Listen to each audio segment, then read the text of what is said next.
Alright, stick with me. We are opening on a creepy purple sky, where countless demons with razor-sharp teeth and glowing red eyes start growling. Hiding in the shadows, signaling an absolutely massive disaster is coming our way. With absolute fire and determination in his eyes, a lone warrior heavily swings his blade. Light and dark energy completely clash together, showing off a truly mind-blowing level of power. But his face shows nothing but pure pain and total exhaustion. The light in his eyes slowly fades out as he faces an enemy way beyond his wildest imagination. Standing in front of his cold coffin, massive crowds mourn his tragic passing. But guess what? The story is far from over, because the exact day he comes back to life, everyone will be forced to worship him, like an absolute literal god. He was offline for 1,000,000 years, but waking up, he became a literal god on Earth, right here in the Dragon Kingdom's Linhai city. Now, pay attention, because this is where everything flips. An earth-shattering event begins as countless monsters invade Earth from other worlds, and humanity is suddenly forced to face off against these massive, totally overwhelming disasters. But luckily for everyone, the supreme beings refuse to just abandon humanity to die. These glowing, mysterious marks suddenly start appearing right on the back of everyone's hands, and all sorts of wild, special job classes are finally completely awakened. From that exact moment on, humanity officially kicks off a brand new era of job class changers. But out of millions awakening, there are only 3 legendary mythic job classes total. First up is the Demon Swordsman Alpha from the Beacon Kingdom. Then you have the Hell Dragon Restivu from the Floating Kingdom, and the Ice King Guanji Xuan from the Frozen Frost Kingdom. Because the raw power of these mythic classes is just so incredibly massive, the mighty Beacon Kingdom, the Floating Kingdom, and the Frost Kingdom are always miles ahead of everyone else when coming up with crazy strategies against the other world. 100 years ago, an incredibly talented job changer randomly appeared over in the Dragon Kingdom. He was the absolute strongest fighter in the Dragon Kingdom, Asura. It only took him 15 short years to completely smash the Dragon Kingdom's highest records. Watch closely, you are going to want to see this. He stood completely alone against the most brutal monsters. But fate is cruel. Right as the absolute highest level of the 9 invading giant beasts attacked, Asura, standing tall as an insanely powerful Tier 8 job changer, fought all by himself to fiercely defend the spatial rift. Using absolutely every ounce of his power, he saved the entire Dragon Kingdom from total destruction. But the price was incredibly steep. He basically had to sacrifice his own life to win. In the dead silence of the moonlit city tonight, a bright digital notification suddenly pops right up. Today officially marks the 100th anniversary of the legendary hero Asura's tragic death. Down below, another news ticker scrolls past, saying yesterday's massive memorial service held over in the capital Dragon City was attended by all the absolute highest-ranking leaders of the Dragon Kingdom. Meanwhile, inside a totally dark room, a mysterious figure in a blue hoodie stands with his back turned, quietly watching rows of glowing television screens. The news anchor on the big screen suddenly announces. At the exact same time, statistics show that a grand total of 12.52 million people participated in our kingdom's official awakening ceremony this year. The news anchor confidently continues. This massive number has jumped up 11.3% compared to last year, setting the absolute highest record in the past 110 years. The camera suddenly cuts to a close-up of the anchor. He heavily emphasizes that the craziest part is, among all these people, the core job class changers make up a whopping 10%. This insane number far surpasses the record from the exact same year the legend Asura was born.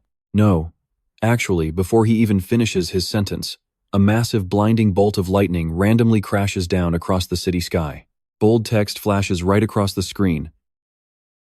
So trust me, you and I can definitely expect the birth of the next Asura, totally shaking up the world outside.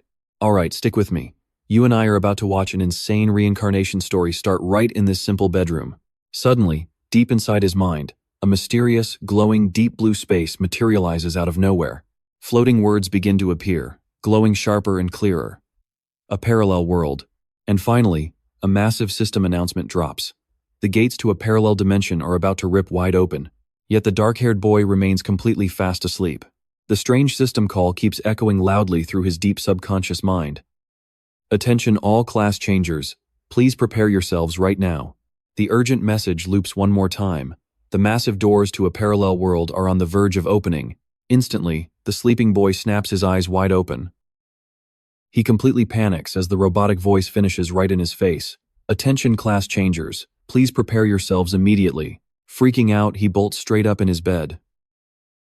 He stares down at his hands, then scans the silent room in absolute, utter shock.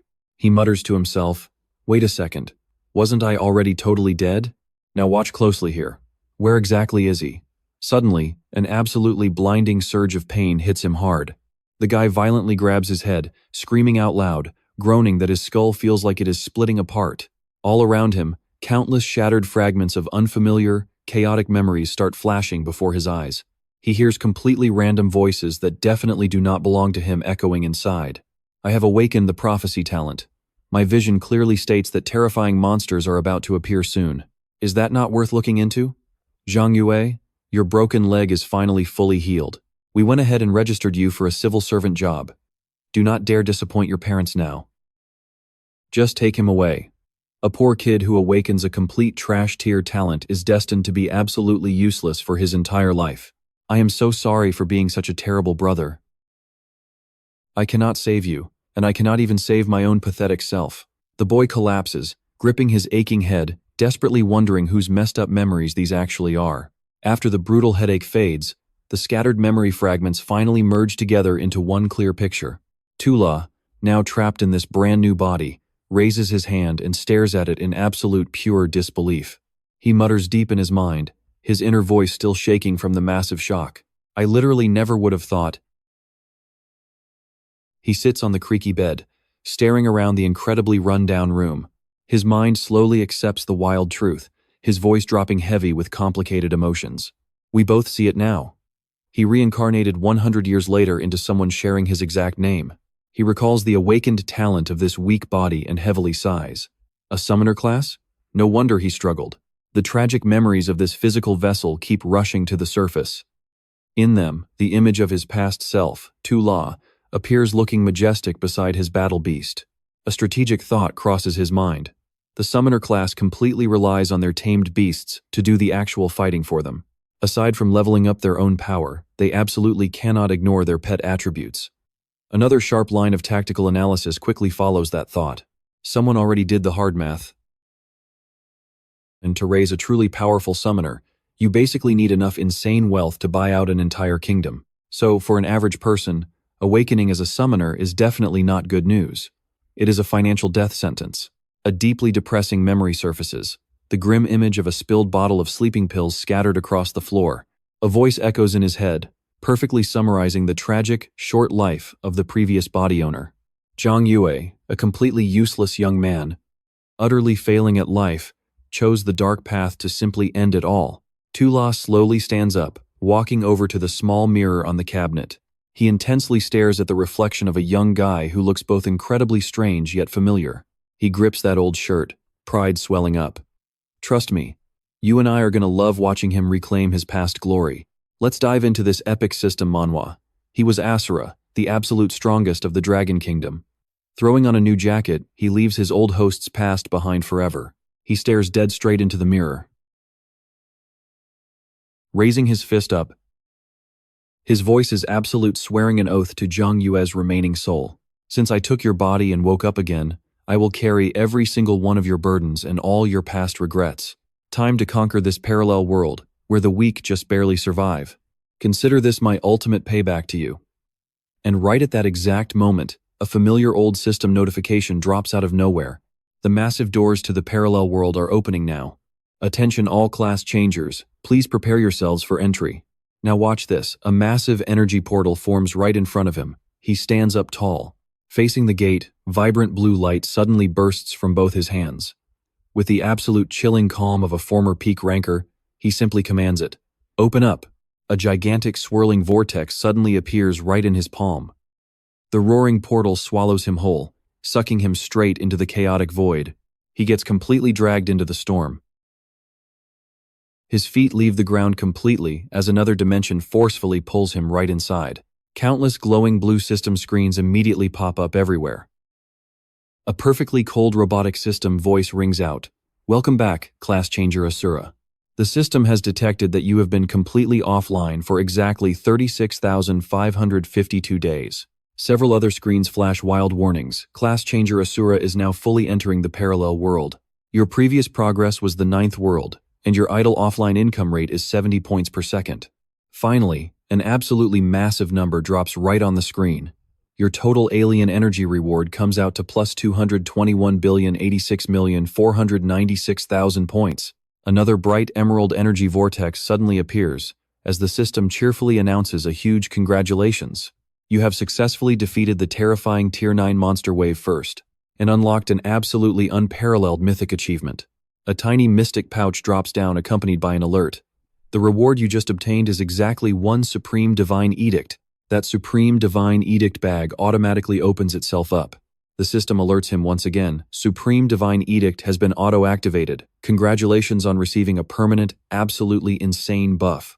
The collection speed for your precious alien energy in both online and offline parallel world states has multiplied by exactly 10,000 times. And this crazy effect is now fully active. An intensely violent blue energy wave explodes even brighter, pouring straight into Asura's body. An even more terrifying reward number pops up right away. You have officially received an extra 999 times your standard idle income. That equals exactly 221,044,389,350,400 alien energy points. We all know that is completely insane, right? Asura just smirks, looking genuinely amused. He mutters to himself quietly, literal trillions of alien energy points? The ultimate first clear reward for beating the highest tier monster wave in this parallel world is seriously absolutely generous. Another extremely critical notification flashes on the screen. You have officially received one complete class reset. Please take your time and select one of the 7 core mythic classes below. Standing completely straight with hands in his pockets, he calmly stares down the list of strongest classes.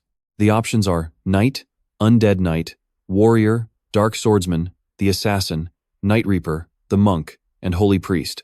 Then we have Mage, Hellmaster, Archer, Demon Hunter, Summoner, and the legendary Necromancer class. Folding his arms, Asura remembers. Exactly 100 years ago, I fully awakened as a top-tier warrior. But the truth is, the absolute strongest core class in this parallel world was actually the Necromancer. He analyzes it further. It is just that the alien energy needed to upgrade yourself and pets is way too massive. But trust me, we are about to see him break it. He raises his hand, eyes flashing with absolute determination, his voice holding deeper meaning. A confident smirk crosses his face as a massive surge of energy wraps completely around him. Stick with me, here he is, making his final choice. Since he reincarnated with billions of idle rewards, his very first choice is obvious: the Necromancer class. Wild energy violently erupts around his body as the final system notification rings out, confirming the birth of a truly terrifying new existence. Congratulations. You have successfully unlocked the mythical class Otherworldly Necromancer, an elite summoner class. He feels the raw new power surging through his veins. He mutters in pure satisfaction. 100-star initial growth? Man, this power is absolutely insane. Watch closely. A detailed status screen pops up, and it is totally worthy of the mythical tier. It displays the epic image of a mighty necromancer, complete with a towering, terrifying skeleton standing guard. It officially shows Necromancer, magic type, a mythical core class, described as the messenger of hellish resurrection, specializing entirely in the dark, chaotic power of departed souls. And it can awaken any soul. The base growth stats? 25 stars for magic attack, 18 stars for mana, 20 for health, 18 for physical defense, and 19 stars for magic defense. It brings 4 total skills. Soul Harvest gives a 1% chance to harvest any slain monster's soul. These trapped souls are untradeable, and they evolve by literally devouring other helpless souls. Then there is Immortal Evolution. All pets can evolve by swallowing other pets of the exact same level. They can actually reach the mythical tier and have absolute, unlimited loyalty. Finally, a requirement reduction skill slashes the needed experience points by a massive 50%. To upgrade all of his pets, Shura stares intently at the Necromancer class, and the imposing skeleton right behind it, mentally comparing it to a basic summoner's setup. Normally, they just have a battle wolf. He instantly realizes the overwhelming superiority of this new path. He mutters that normal summoner pets are only earned through completing basic quest rewards. and their base quality can never be improved. A highly amused smirk crosses his face. To think a necromancer can not only forcefully evolve their own loyal pets, but can actually harvest defeated monsters to become their personal pets as well. You see how broken this is? A mythical class, standing amidst chaotic energy. Shura flashes back to his completely glorious, yet deeply regretful past life. His voice hardens with pure determination. In his last life, he relied entirely on his top-tier class, using it to completely wipe out 70 different worlds in just 15 years. And he became the absolute #1 player in the Dragon Kingdom. But in this new life, he is starting right off with a mythical class. Shura's eyes sharpen. They are burning with an ambition way bigger than his previous life.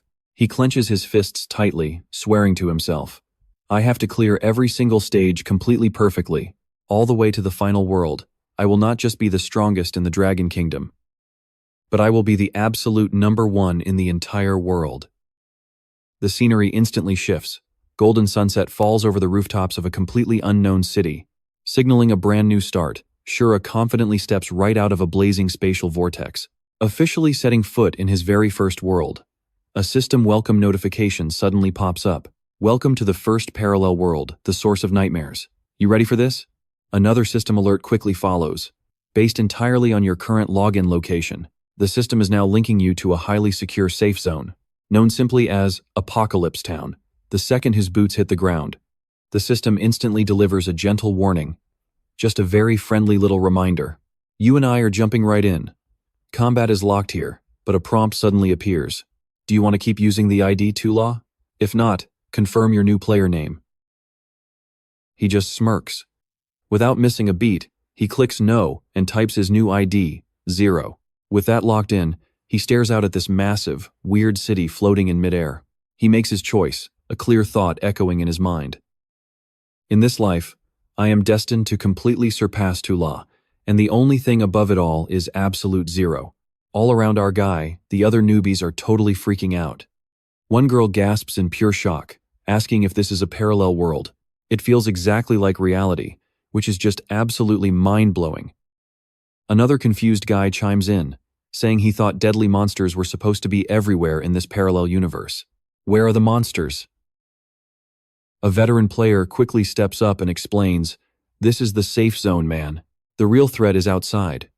Right on cue, a massive system alert drops. The very first world quest is live, ready to check on your main mission interface. The crowd instantly turns chaotic, with loud shouts and panicked voices echoing absolutely everywhere.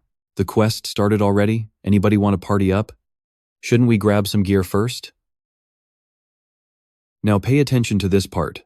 While everyone else panics, he quietly steps aside and opens his mission panel. A massive screen projects in front of everyone, detailing the absolute nightmare waiting ahead. The first world reads like this. When absolute darkness swallows the earth, and the ancient monsters sleeping below finally awaken, this world will be forced to face an apocalyptic disaster. As a lucky human survivor, you must break the doomsday loop, survive multiple massive disasters, and crush the darkness. The exact mission details pop up next. World Quest Phase 1 requires you to hunt down exactly 1,000 monsters. Phase 2 means collecting exactly 10 silver coins, which you can get by slaying beasts or clearing out side missions. Once all that is finished, players unlock the boss dungeon, and crushing it grants access to the second world. He calmly scans over the epic quest list. I know what you're thinking, this guy is way too chill. With his experience, he mutters that this layout hasn't really changed much. Better go grab some decent starting gear before tackling these quests. He taps the air, pulling up a quick trade window, then casually strolls over to a nearby shop. A super cheerful voice immediately calls out from inside, "Welcome in." The shopkeeper, a massive middle-aged dude with an epic mustache named Charlie, crosses his arms and asks him what he needs today. Charlie glances over the whole group, sizing up all the newcomers while explaining with pure professional confidence. The official system gear shop works exactly like it always has, offering only the most basic, unrefined starter items. The absolute best gear you can find in here is 1-star tier. Seeing him totally unimpressed, Charlie leans in close, dropping his voice to a sneaky whisper. My friend, if you are not satisfied with this junk, I can totally hook you up with much higher quality gear. Rubbing his fingers together with a greedy smirk, He adds that it will cost a few extra coins. Without saying a single word, he tosses a heavy coin pouch right onto the counter. Heavy metal clinks loudly against the wood as he speaks with total authority, saying, "Here is exactly 100 coins. Hand me a 1-star magic staff." Charlie happily snatches the cash, handing over a painfully ordinary-looking magic staff in return. Everyone else is staring in pure shock. "Trust me, you and I know he's plotting something." Charlie grins, telling him to come back soon. One guy in the watching crowd. "Watch this with me." He literally cannot believe his own eyes right now. "Bro, the beginner gift pack only gives us a total of 100 coins, and this dude just blew it all already?" Another guy chimes in and agrees. A basic 1-star staff is not going to give him much attack power at all. Buying a single 1-star weapon is just way less efficient than getting a full set of unrefined starter gear. Tula simply walks right past them, tossing out a casual remark like they are ghosts. "Thanks for the tip," he says, and keeps walking. Then a pretty girl in a white dress who actually knows her stuff raises a single finger and starts explaining the mechanics to the rest of them. "But listen, only weapons with a higher star rating can actually have their base attributes refined and upgraded. But wait, in this specific case, wouldn't his attack power still go up anyway?" The guy from earlier just scratches his head, looking completely confused. Refining any piece of equipment requires a special, otherworldly energy, and that stuff can only be collected in tiny amounts by grinding monsters during quests. It is super rare. He watches Tula walking away and gives him a look of pure pity. Something that valuable, if someone actually wastes it just to refine a trashy 1-star staff, I honestly think their brain is completely broken. Now pay close attention here. Two guys hiding in the shadows watch Tula leave and start gossiping. One of them says, "That idiot blew all his cash and has 0 defensive stats. This naive kid is definitely heading straight into a total disaster later." The other guy sighs. "Man, I have no clue where this country bumpkin came from, but he literally has absolutely no game knowledge at all, whether you are inside this zone or outside. It is practically impossible to level up without spending money." As Tula walks away, a thought flashes through his mind, almost like he can hear their exact conversations. For any normal class transfer newbie, dumping all your starting cash into just one single piece of 1-star gear is honestly super inefficient. Tula stops walking and grips the staff. A glowing info panel pops up as he thinks. The otherworldly energy that a regular awakened player can farm just from killing basic monsters is incredibly limited and hard to get. So them being willing to refine a 1-star item is just totally impossible. A status screen displays. Fire Staff, restricted to Mage and Necromancer classes. Refinable, 0 stars, level 0. Magic attack power is set at +5. Description reads, "A completely ordinary magic staff that can slightly increase your damage." He smirks with total confidence. You and I know exactly what is coming. He thinks, "Too bad, I am definitely not lacking any energy." He raises the staff. A stream of brilliant golden energy starts pouring right out of his body, completely wrapping around the weapon. He screams inside his own mind, "Otherworldly energy activate." A system notification instantly pops up as the golden energy envelops his staff. This single refinement consumes 1 point of otherworldly energy, and it only has a 10% chance to successfully upgrade. The higher the stats go, the more energy it costs, and the lower the success rate drops. Immediately, the staff flashes bright. Tula shouts out in pure excitement, "Let us go!" Refinement +1 successful flashes on screen. The system repeatedly asks if he wants to keep going. Tula growls, his eyes completely crazy and full of determination. "Yes, keep going, do not stop." The text showing refinement +1 successful just continuously spams across his screen. A massive chain of success and failure notifications flash back to back in the blink of an eye, creating a brilliant shower of light. Finally, after an absolute barrage of intense rapid-fire attempts, one single word appears right in his vision, reflecting clearly in his dilated pupils as he hyper-focuses. Success! Tula just stands there, the staff in his hands now completely wrapped in a blinding golden aura of raw power. The final system alert rings out loud.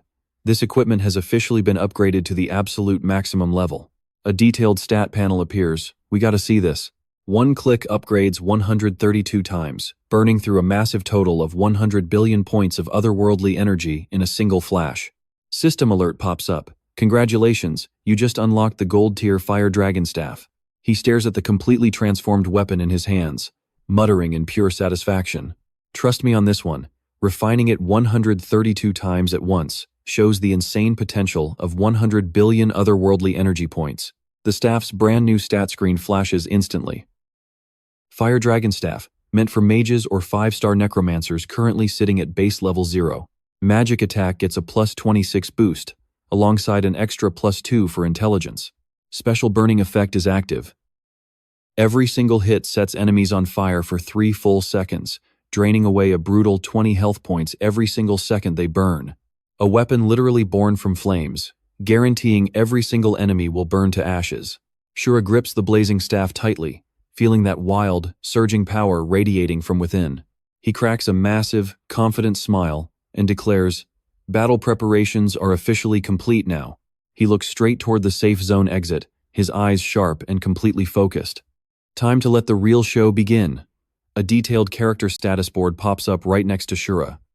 Mythic Core Class Transfer, Necromancer, under the legendary player ID known as 0. Level 0. 0 out of 100 experience points.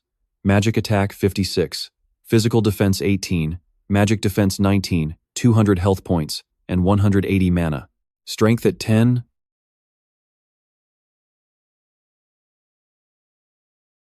Intelligence at 12, boosting magic damage. Agility at 10, impacting his overall speed and magic resistance. Spirit at 10, pushing mana. Stamina at 10 for physical defense. And Constitution at 10, scaling his health. 0 money, but otherworldly energy sits at 2,210,664,959,999.015. As a total rookie stepping into this brutal world, just as tough as anyone else, you have to grind way harder just to survive inside this unforgiving parallel world system. Now pay close attention here. The scene cuts to a dark, post-apocalyptic forest outside town, inside the very first parallel world, the source of true terror, where the ultimate nightmare for newly transferred classes has only just begun. We see a struggling player fighting for his life against a massive, terrifying giant wolf. He desperately swings his sword, but only deals pathetic damage numbers, just -2, -2. The wolf with blood-red eyes lets out a furious roar, completely unharmed by his weak attacks. The player is in absolute, pure panic, face completely pale, screaming out in sheer despair, "What the hell is this? It is just a low-level monster. It has way too much health. I literally cannot deal any real damage to this thing." The warrior boy narrowly dodges the beast's deadly pounce, all the color draining from his terrified face, while screaming out in utter despair, "But if you feel that tension, right? If transferred classes like us take a hit, we actually die." Right at that exact second, a blazing fireball flies out of nowhere, smashing straight toward the monster. The fireball violently explodes straight on direct impact, triggering a bright red -55 massive damage number right above the giant beast's ugly head. The warrior guy and his female companion snap their heads around, staring in absolute shock at where the attack came from. A series of system notifications suddenly flash. The burning effect of the powerful Fire Dragon Staff has been triggered. Below the scene, Shura stands casually, watching as the fierce flames from his staff completely incinerate the giant mutant rat, followed by another system alert.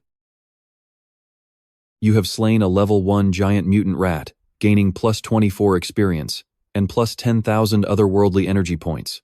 You have successfully received a 10,000 times otherworldly energy bonus buff. So what do you and I make of this? Shura stands tall with his blazing staff, radiating pure, unstoppable pride. Let's dive into this. Mythic class users start out completely stacked with maxed basic buffs. Plus, they get max level gear. Meanwhile, normal class players have to group up and risk their lives just to take down a single, low-tier giant mutant rat. It is a total struggle. But our guy? He can just solo them one by one. He glances at the struggling party in the distance, just quietly watching them fight. The warrior watches Shura effortlessly execute the mutant monster, completely stunned. He stammers in pure shock. Holy crap, what kind of insane damage is that? The blonde girl next to him is equally mind-blown. His gear is literally glowing gold. Could he actually be an experienced, high-level class changer right here in the starter zone? The mage girl in the pointy hat shakes her head hard. No way, that is impossible. Who on earth has enough otherworldly energy to refine a basic beginner staff this early in the game? It makes zero sense. All three of them stare up at Shura like he is a god, and the warrior can only gulp nervously, thinking to himself, whatever the case is, we absolutely must not question a total big shot. Shura does not care about their stares at all. He is too busy calculating his own solo leveling strategy. Resting his chin on his hand, he thinks, level 1 mobs give garbage EXP. Now watch his next move. To max out his gains, he knows he has to hunt way higher tier monsters immediately. Here in this very first parallel world. The source of nightmares? Past the basic giant mutant rats, an entire lineup of genuinely terrifying monster types flashes vividly right through his mind. There are level 3 to 4 venomous spiders, level 6 to 7 ironclad scorpions, level 8 to 9 savage wild boars, and the world 1 final boss, the brutal level 10 wild boar king. Shura narrows his eyes, staring deep into the distant, foggy woods. He is already locked onto his very next target. Right now, taking on the level 3+ monsters hiding inside that abandoned factory is his absolute best option. Without hesitating, he turns around and marches completely alone into the dark forest. Right then, that same group of players runs up, calling out to him. The warrior eagerly waves his hand. Hey man, wanna form a party with us? We already have a dedicated healer, a solid shield tank, and a damage dealer. The mage in the purple hat chimes in with a super sweet voice. Yeah, handsome. You should totally join up with us. Could you please carry us along with you? The blonde cleric jumps in too. I am a trained cleric. I can easily keep you healed out there. Shura looks back, his face completely cold and emotionless. He brutally rejects them, saying, I cannot do that. It is unnecessary. Then he politely adds, sorry about that. He walks away, leaving the trio standing there completely dumbfounded in the dust. You and I both feel that, right? As Shura fades away, this heavy, invisible pressure crushes them. The warrior stammers, hey, did you guys sense that too? His aura is honestly way more terrifying than any of those mutant monsters around here. The mage can only nod in total agreement. Yeah, absolutely. The warrior squints at the exact path Shura is taking, suddenly realizes something absolutely insane, and panics, wait a second, look over there, he is heading straight for the abandoned factory zone. The cleric says nervously, I heard the monsters lurking inside that place are super high level and extremely dangerous. Is he really planning to solo that zone? The mage sighs, her eyes full of pure admiration, exactly what you expect from a powerhouse. They never take the normal route. Suddenly, deep inside the factory, a brutal, savage roar echoes out. Shura swings his fire dragon staff. And trust me, you are going to want to see him obliterate everything in one hit. Stick with me, we are jumping into absolute system madness. Notifications instantly flood his screen. Giant mutant rat level 1 eliminated. +2 experience, plus 10,000 otherworld energy. Poison spider level 3 officially wiped out. Experience +8, otherworld energy plus 10,000. And right after that, another bright notification flashes. Congratulations, you have officially leveled up. Health +30, mana +12, and free stat points +6. Your current level is now 2. The very next upgrade requires exactly 250 experience points. Without a single second to rest, Shura instantly faces down a massive scorpion. The staff in his hand completely flares up with intense roaring fire. Boom! Another massive explosion rips through the air. Cue another glorious level up screen flashing. Congratulations on leveling up. Health +30, mana +12, and free stat points plus exactly 6. Your current level is now 3. The next major upgrade requires a solid 1,000 experience points. Down below, Shura just stands completely alone in the dead center of a monster graveyard. A glowing flame icon appears alongside a fresh system alert. Congratulations, you just unlocked your very first skill bar and received the basic starter skill, Fireball. Shura checks out his new status board, muttering to himself with totally pure satisfaction, never expecting that leveling up a mythic class would give rewards exactly 6 times higher than any basic class. Now watch closely, this is where his mythic build gets absolutely crazy. 3 levels mean 18 free stat points to drop. He strokes his chin, analyzing. The Soul Summoner class basically follows the exact same growth path as a traditional mage. He opens up the stat distribution menu, planning his next move super carefully. So, the first priority is making sure his spellcasting speed is way faster, keeping his damage super stable, and then definitely boosting up his core agility stat. He quickly dumps the points. Intellect +8, agility +5, spirit +5. Next up, he opens the skill board. Staring at that new fireball skill, he thinks to himself, for a basic starter move, honestly, it really is not that strong at all. For anyone stuck playing a normal class with strictly limited otherworld energy, they would basically never waste any of their hard-earned points here. A super confident and honestly slightly wicked smirk suddenly flashes right across Shura's smug face. You and I both know he breaks the rules. He thinks arrogantly, unfortunately, the one thing I actually have plenty of is otherworld energy. He points directly at the skill, making a ruthless choice time to just max this thing completely out. The skill info pops up. Fireball rank D, currently sitting at 0 out of 10.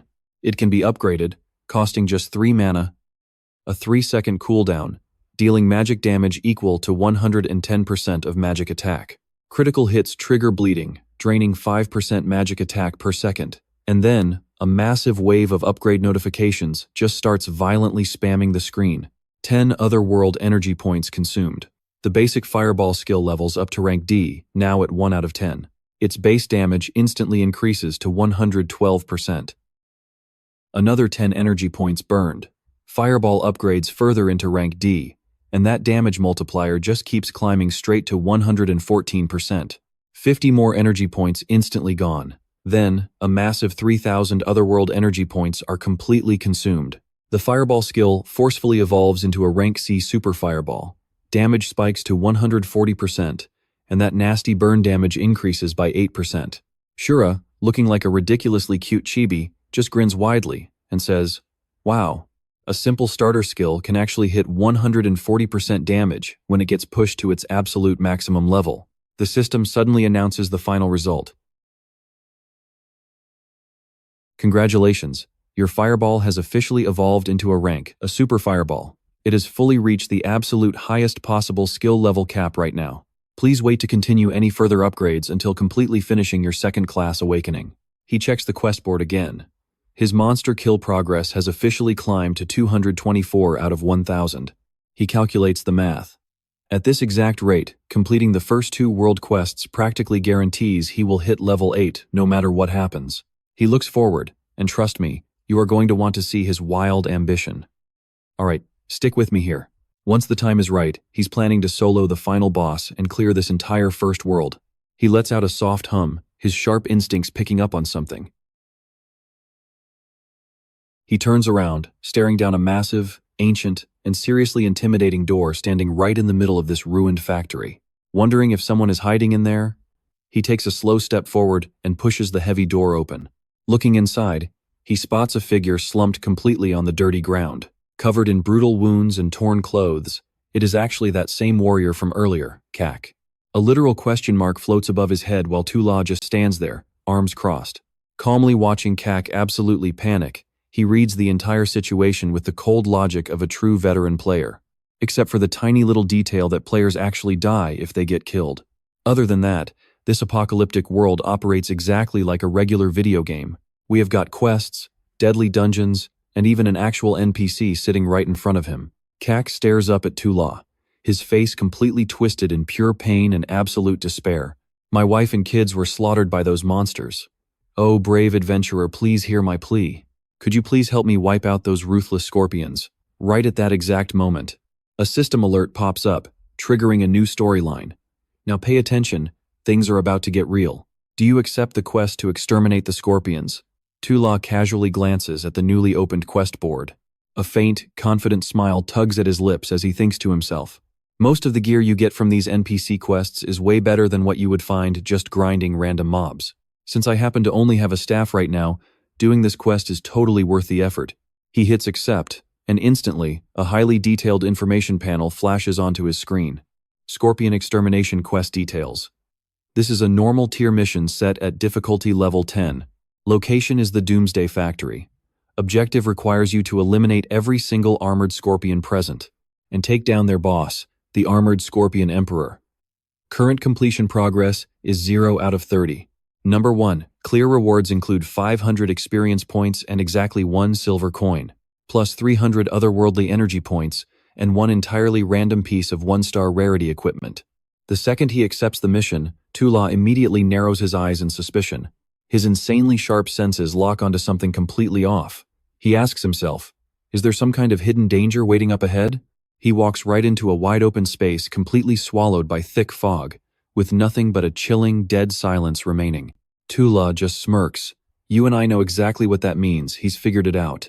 He thinks to himself, it definitely looks like monsters aren't the only things hiding in here.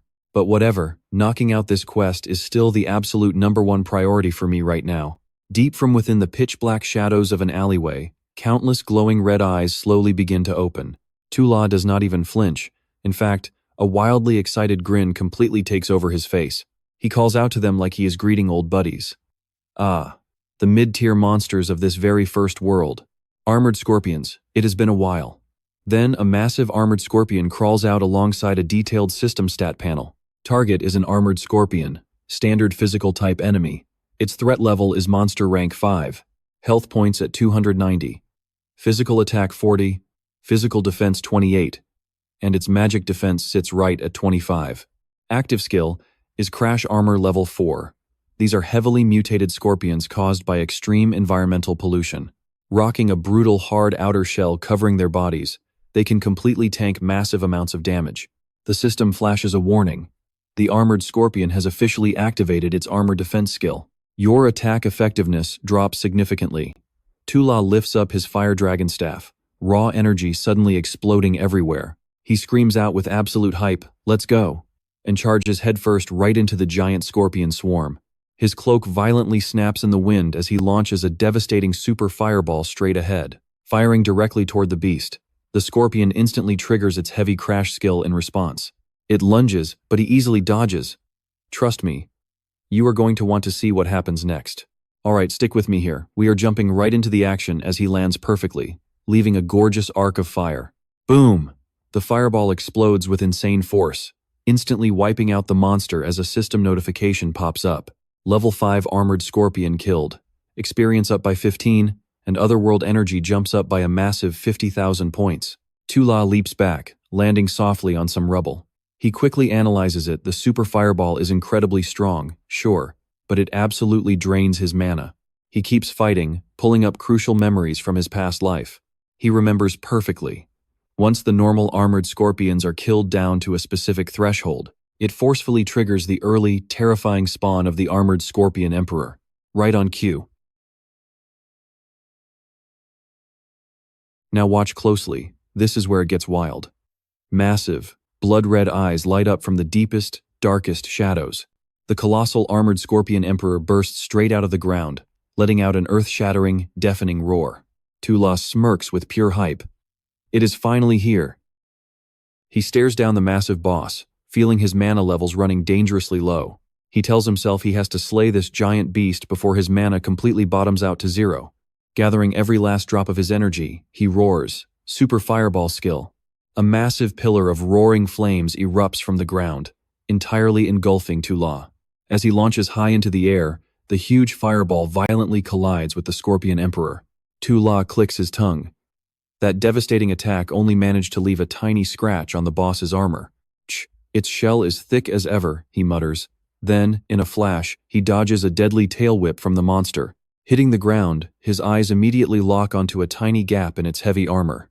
He takes dead aim at the spot and yells, "Let us try right here." His gaze turns razor sharp, pouring absolutely every ounce of his remaining power into the strike. The fireball nails the weak point, triggering a huge explosion that completely scorches the giant beast. Tula lands back down, panting heavily. He lets out a relieved breath. Pretty lucky I paralyzed it right as my mana finally hit rock bottom. Standing back up, he looks at the dying emperor. Now I just need to give this boss one last hit, and the quest is totally wrapped up. But suddenly, Kak lunges out from the shadows, swinging his dagger with a completely crazed look. I know what you are thinking. Someone is stealing the kill, right? He jumps on the boss, laughing like a maniac. The quest is ours. The Scorpion Emperor is mine to harvest. But right as his blade is about to plunge down, a hand stops it cold. Tula had grabbed his wrist out of absolutely nowhere. Tula simply turns his head, a cold smirk appearing. He says totally calmly, "So you finally decided to show your little face." Kak is utterly terrified, stammering. "Finally? Wait, did you actually know we were hiding here this entire time?" Tula just stands there, fully surrounded by the shadows of dozens of other players still lurking around. He starts lecturing them. Some players will grind hard and level up honestly, while others make a living out of slaughtering players and sneaking around to shamelessly steal all their hard-earned boss kills. His eyes turn freezing cold. "But what a tragic shame. You guys really chose the absolute worst target today, the enemies I have faced before." Suddenly, a truly terrifying wave of aura explodes straight from Tula, creating a massive, raging firestorm. He roars, "They were 1,000,000 times stronger than you." Kak is dead silent, completely speechless in the face of that overwhelming, crushing power. How is this happening? He only has time to let out one final scream before being completely swallowed alive by Tula's massive flames. "So what do you and I make of this?" The assassin Kak just stares in pure horror, totally unable to process what is happening. He stammers, his voice completely panicked. "Did you not just run out of your mana? How in the world can you still activate your ultimate skills right now?" "Alright, stick with me." This guy is terrified, realizing this kid is absolutely no rookie. Shura just smirks. His voice drips with pure, cold sarcasm. "If I did not act weak, would all of you cowards have actually shown yourselves?" Shura smiles with satisfaction as a mysterious, glowing purple energy suddenly appears. The soul of the Scorpion Emperor floats above his palm. A system prompt flashes now. "Congratulations, you have triggered the hidden Necromancer class effect right now. Soul successfully harvested after slaying the massive armored Scorpion Emperor. Would you like to absorb the armored Scorpion Emperor as your pet?" he mutters, guessing his luck is insane to trigger this class effect so early. Without a single second of hesitation, Shura clenches his fist and barks a single, decisive command. "Absorb." A dark, intense purple energy begins erupting straight from beneath Shura's feet. The dark energy grows stronger, violently swirling all around him. Now watch this closely. The sand assassin stares in pure horror as dark energy reaches out, wrapping like the literal tentacles of death. Shura just stands there, his eyes glowing a terrifying hellish red. His entire body is swallowed by shadows and wild purple energy. From within that darkness, a massive, armored Scorpion Emperor, now completely reborn with an insanely dark aura, slowly rises up. A massive wall of notifications appears. "You have acquired the normal physical tier Armored Scorpion Emperor pet. Master 0. Level 0 binding successfully established. Physical attack 0 out of 100. Agility 4, Spirit 3, Constitution 9, Mana 9. Growth stats unlocked. 5-star physical attack power ready. 5-star agility, 5-star spirit, and 10-star constitution. Passive armor skill, ultimate skill, Summon Armored Scorpion Emperor." And then, a very special prompt. Necromancer class skill effect triggered. Your premium pet can be reset an infinite number of times. Shura crosses his arms in deep thought. The real reason summoners struggle to level up is because pets steal the trainer's own experience points to grow. Another wave of notifications pops up, fully explaining the wild secret behind his power. You guessed it, the Necromancer class effect is fully active. Your Armored Scorpion Emperor pet now has the insane ability to devour any 10 normal tier pets to level up instantly and evolve into the elite tier. And once again, the broken Necromancer class effect fully activates. The experience points required to upgrade your Armored Scorpion Emperor pet is slashed by 50%. He keeps thinking. Early on, you need double the experience points to level up. In the later stages, when you have a lot more pets, the requirement multiplies, making it literally impossible for any normal person to keep up. Turning chibi, he throws a thumbs up at his brand new giant pet, who blushes shyly. He says with pure smugness, "Too bad for them. The one thing I am definitely not lacking is experience points. Upgrade everything." The Scorpion Emperor lets out a massive, powerful roar as it violently evolves. Another system prompt pops up. D rank armor skill upgraded to A rank. Passive A rank steel body acquired, reducing all incoming damage taken by the armored scorpion by 30%. The sand assassin screams in absolute, utter panic, completely unable to believe what he is witnessing. Who in the world are you? There is no way a normal summoner could possess this kind of terrifying power. Shura gently pats its giant claw. Trust me. You and I haven't seen anything yet. All right, stick with me. Our MC breaks it down, exposing his enemy's entire plan. Since the second I grabbed this quest, I knew someone was sneaking around, watching my every move. Let me guess, you guys are sneaky little assassins, relying purely on stealth to hunt down solo players. And we both just happened to randomly grab the exact same quest. So you all set up this little trap, planning to ambush me at the very last second and steal the Scorpion King. The guy is dripping in cold sweat, tears falling from pure fear and regret. He curses internally, damn it, he really messed with the wrong target this time. Shaking like crazy, he realizes he needs to run right now, or else. Asura just smirks, glances down at his new pet, and says, "Go, my friend. Now watch closely.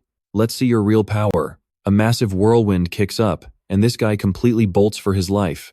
He drops to his knees, begging in total despair as the giant Scorpion Emperor blocks his only escape. Sobbing uncontrollably, "Please do not kill me, I am begging." Asura just stands casually in the back. He walks over, his face dead cold, completely emotionless. Reaching out, he seals the enemy's fate. In this brutal world, the strong hunt the weak. If you want to hunt other players, you better be fully prepared to get hunted yourself. The assassin only manages one agonizing scream of absolute terror before the scorpion straight up devours him. Meanwhile, the NPC is sitting on the dirt, smiling so brightly and throwing up a thumbs up. He speaks with pure gratitude. "Thank you so much for getting revenge for me. From this day forward, I will absolutely be your most loyal bro forever." A system notification pops up on screen. Congrats on clearing the Scorpion Elimination Quest.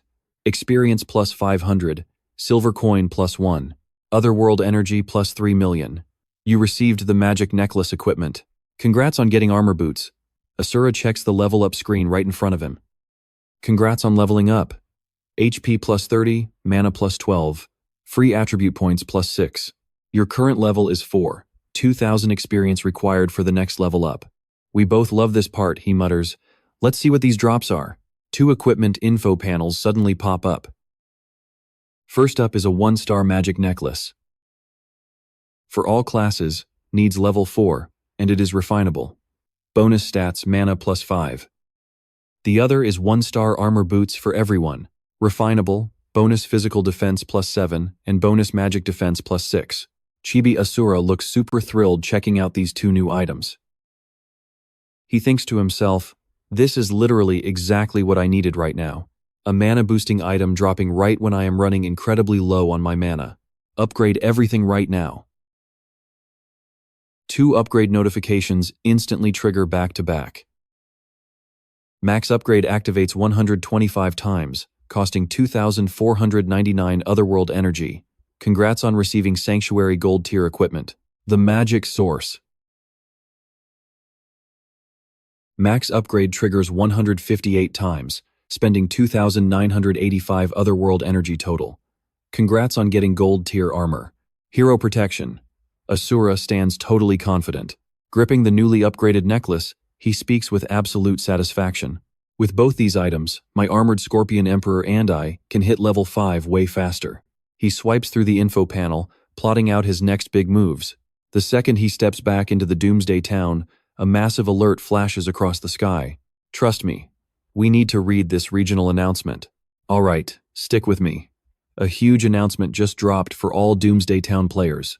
A massive level 5 hidden apocalypse city dungeon just spawned right outside town. This crazy zone stays open for exactly 1 hour. Time to go, challenge it. Whoever clears it first is getting an absolutely massive, game-changing reward. The whole crowd stares up in pure shock.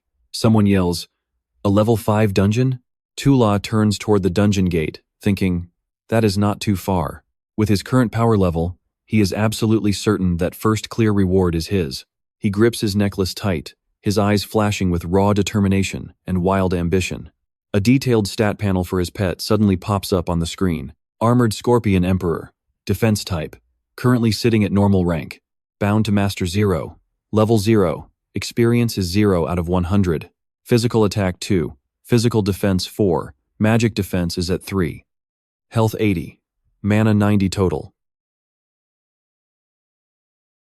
4 growth stats. Strength 4 at 5 stars. Resistance 5.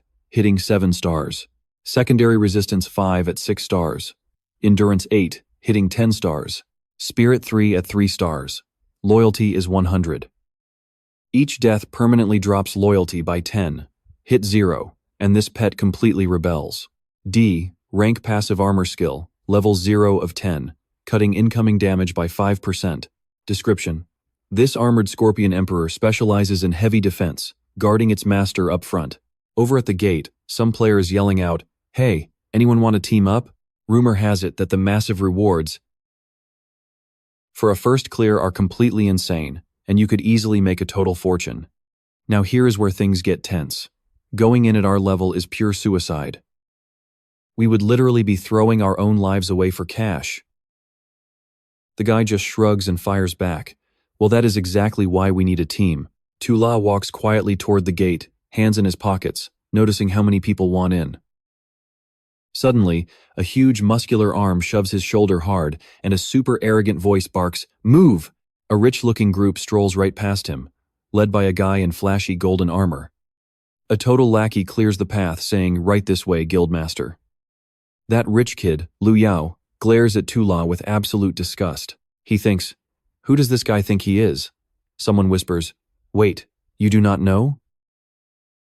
That is Lu Yao, the spoiled son of the richest man in Linhai, Lu Yue. I know what you are thinking, rich kid alert. His family basically owns the 3 biggest pharmacies, worth billions. One of Liu Yao's pathetic little lackeys brags loudly. Exactly. Our boss always stands out. Just buying a full 1-star gear set for us lackeys easily costs tens of thousands of dollars. Out of nowhere, a girl in that rich group actually recognizes Tula. She gasps in total shock. "Zhang Yue, why are you here?" Tula just coldly glances over.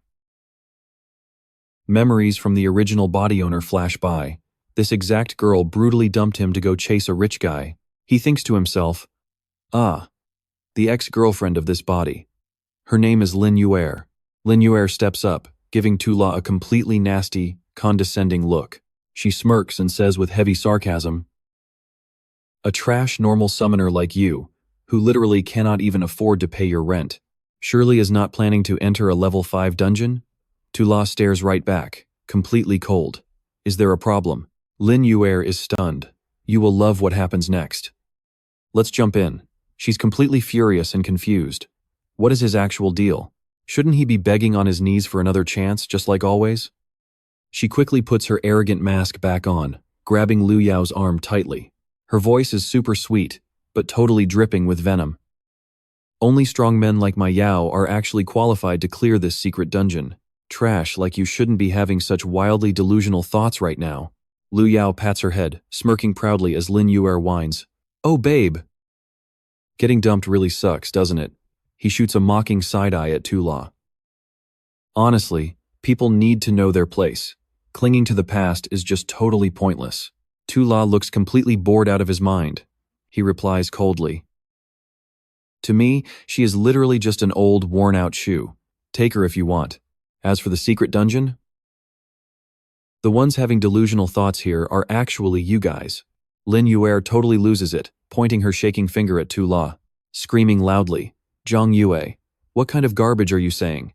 Yao, look at this arrogant jerk. Hurry up and teach this loser a lesson." Now watch this part. Tula's eyes flash icy blue, smirking with pure danger. "I highly suggest you learn to value your own pathetic life first." She scoffed loudly. "Stop faking. Yao, I know exactly how painfully weak he is. He is literally just garbage." Lu Yao glares right at Tula. A tiny spark of doubt hits him, and he thinks weird. His level and class are completely hidden, like they're being blocked on purpose. He casually raises his hand, signaling his goons to stand down. Turning away, he acts all high and mighty. "Forget it. We're in a hurry. No time to waste on garbage. I will spare your pathetic life this time." Liu Yao and his guild stand before the dungeon gate. He yells, "Brothers! Got your revive scrolls ready? Follow me inside and we'll secure those epic rewards." First clear is ours. The whole squad cheers, rushing into the spatial portal. A friendly-looking red-haired player walks over, patting Tula on the shoulder, sighing, "Man, just give it up. We are nothing but broke losers out here. We can't compete with these crazy rich kids." Tula turns around. "You feel that?" The epic shadow of his past life completely merges with him. He speaks with absolute dominance. "If you actually feel like a broke loser, you should be finding ways to get stronger. The original owner of this body. Zhang Yue was poor, but that has zero to do with me, Tula." The redhead grabs his shirt, totally annoyed. "Still pretending to be tough?" He turns to the crowd, shouting, "Did you guys hear that?" Everyone in the trading hall got a revive scroll worth 3,000 bucks each. The crowd gossips wildly, exactly what you would expect from the filthy rich generation. Rumor says you can actually use up to 2 scrolls every 7 days. That's basically 3 extra lives. You and I know they're taking first clear. Inside this dungeon, you basically have to crush a bunch of crazy boss monsters. Tula's eyes flare with purple light. He thinks, with my current strength, this is more than enough for small mobs, but I am actually afraid. I just won't be able to defeat that final boss monster yet. Let's dive right into it. The Scorpion Emperor's shadow looms behind him while he calculates his next move. Unless both me and my armored scorpion reach level 5, and I seriously upgrade my gear and skills, we stand absolutely zero chance in that duel. He just casually brushes the red-haired player's hand away. He walks quietly toward the secret realm portal, completely ignoring the staring crowd. Meanwhile, Lin Yue whines to Liu Yao, "Brother Yao, he bullied me so badly. Why won't you get revenge for me?" Liu Yao replies with a cold, calculating look. "There are way too many people here. If someone intentionally decides to drag the Liu family's proud reputation through the mud and claims that I, Liu Yao, deliberately murdered those new class changers, it would be a massive political loss." He pulls Lin Yue into a hug to coax her, saying, "Just relax. Sooner or later I'll make that completely useless summoner kneel right in front of you and apologize." She smiles with pure satisfaction. "Thank you, Brother Yao. I knew you would treat me the absolute best. Now watch this." The scene cuts to a grinding zone where Tula is fighting non-stop. He swings his staff, landing a massive critical hit directly on a monster. Damage numbers pop up wildly on screen. A critical hit -269, burn damage -21, then burn -32. Another bright system notification pops right up. "Congratulations. Your armored Scorpion Emperor pet has now been successfully upgraded to level 5. Normal summoner pets require the exact same amount of experience as their masters to level up." Tula's eyes totally light up. He thinks to himself with deep satisfaction. Luckily, leveling up a Necromancer's pet only requires half the usual experience. In these early stages, I literally just need to kill a few low-level mobs to quickly level up the armored Scorpion. A terrifying fire explosion sweeps across the monster zone, burning absolutely everything to ashes instantly. The same players who mocked Tula stand frozen, staring at the scene in pure shock. One guy stammers out, "Oh my god, isn't that the broke loser who was messing with Liu Yao just a minute ago?" You and I both know they messed up. The second guy gasps, "He's actually this strong? He just one-shot a level 5 Scorpion." The third lowers his head, voice dripping with regret. "Man, we made a massive mistake. We really shouldn't have mocked him." Tula doesn't even care. He just simply takes a step and continues on his way. Almost instantly, a brand new group of 3 pretty girls steps up and blocks his path. One of them says in a super sweet voice, "Hey handsome, could you maybe take us monster hunting with you? Let's be friends and form a party together." Another girl is way bolder, pitching herself straight up, "Big brother, could I please just be your actual girlfriend? I promise I'll do whatever you want, and I will never ever betray you." Tula gives them a freezing cold glare, walks right past, and drops a brutal, "No thanks." The 3 girls are left standing there completely stunned, their pretty faces stiff with shock and a little bit of annoyance. Meanwhile, Tula stands confidently before the massive crowd gathered at the realm portal. A glowing system prompt flashes right in front of his eyes. "Apocalyptic Town, new class changer warning alert. Level 5 secret realm, Apocalyptic City, will completely close in exactly 10 minutes. He glances at the Scorpion Emperor's shadow forming behind him, already plotting his next strategy. I'm going to upgrade my armored Scorpion's defense capabilities as much as possible. It'll act as a massive meat shield right in the front, while I focus entirely on dealing massive damage. The pet stat panel pops up on screen. Armored Scorpion Emperor, physical attack type, normal rank status, Master 0. What do you and I think? He's ready. Level 5 defense type, 15 out of 3000 experience, physical attack. Stick with me, you are about to see some insane stats. Physical defense 39, magic defense 35, HP 180, mana 55. Plus an A-rank passive steel body skill, reducing incoming damage by a massive 30%. He touches the glowing magic necklace resting against his collarbone, quickly running the numbers. Paired with his current gear, his mana recovery is absolutely broken.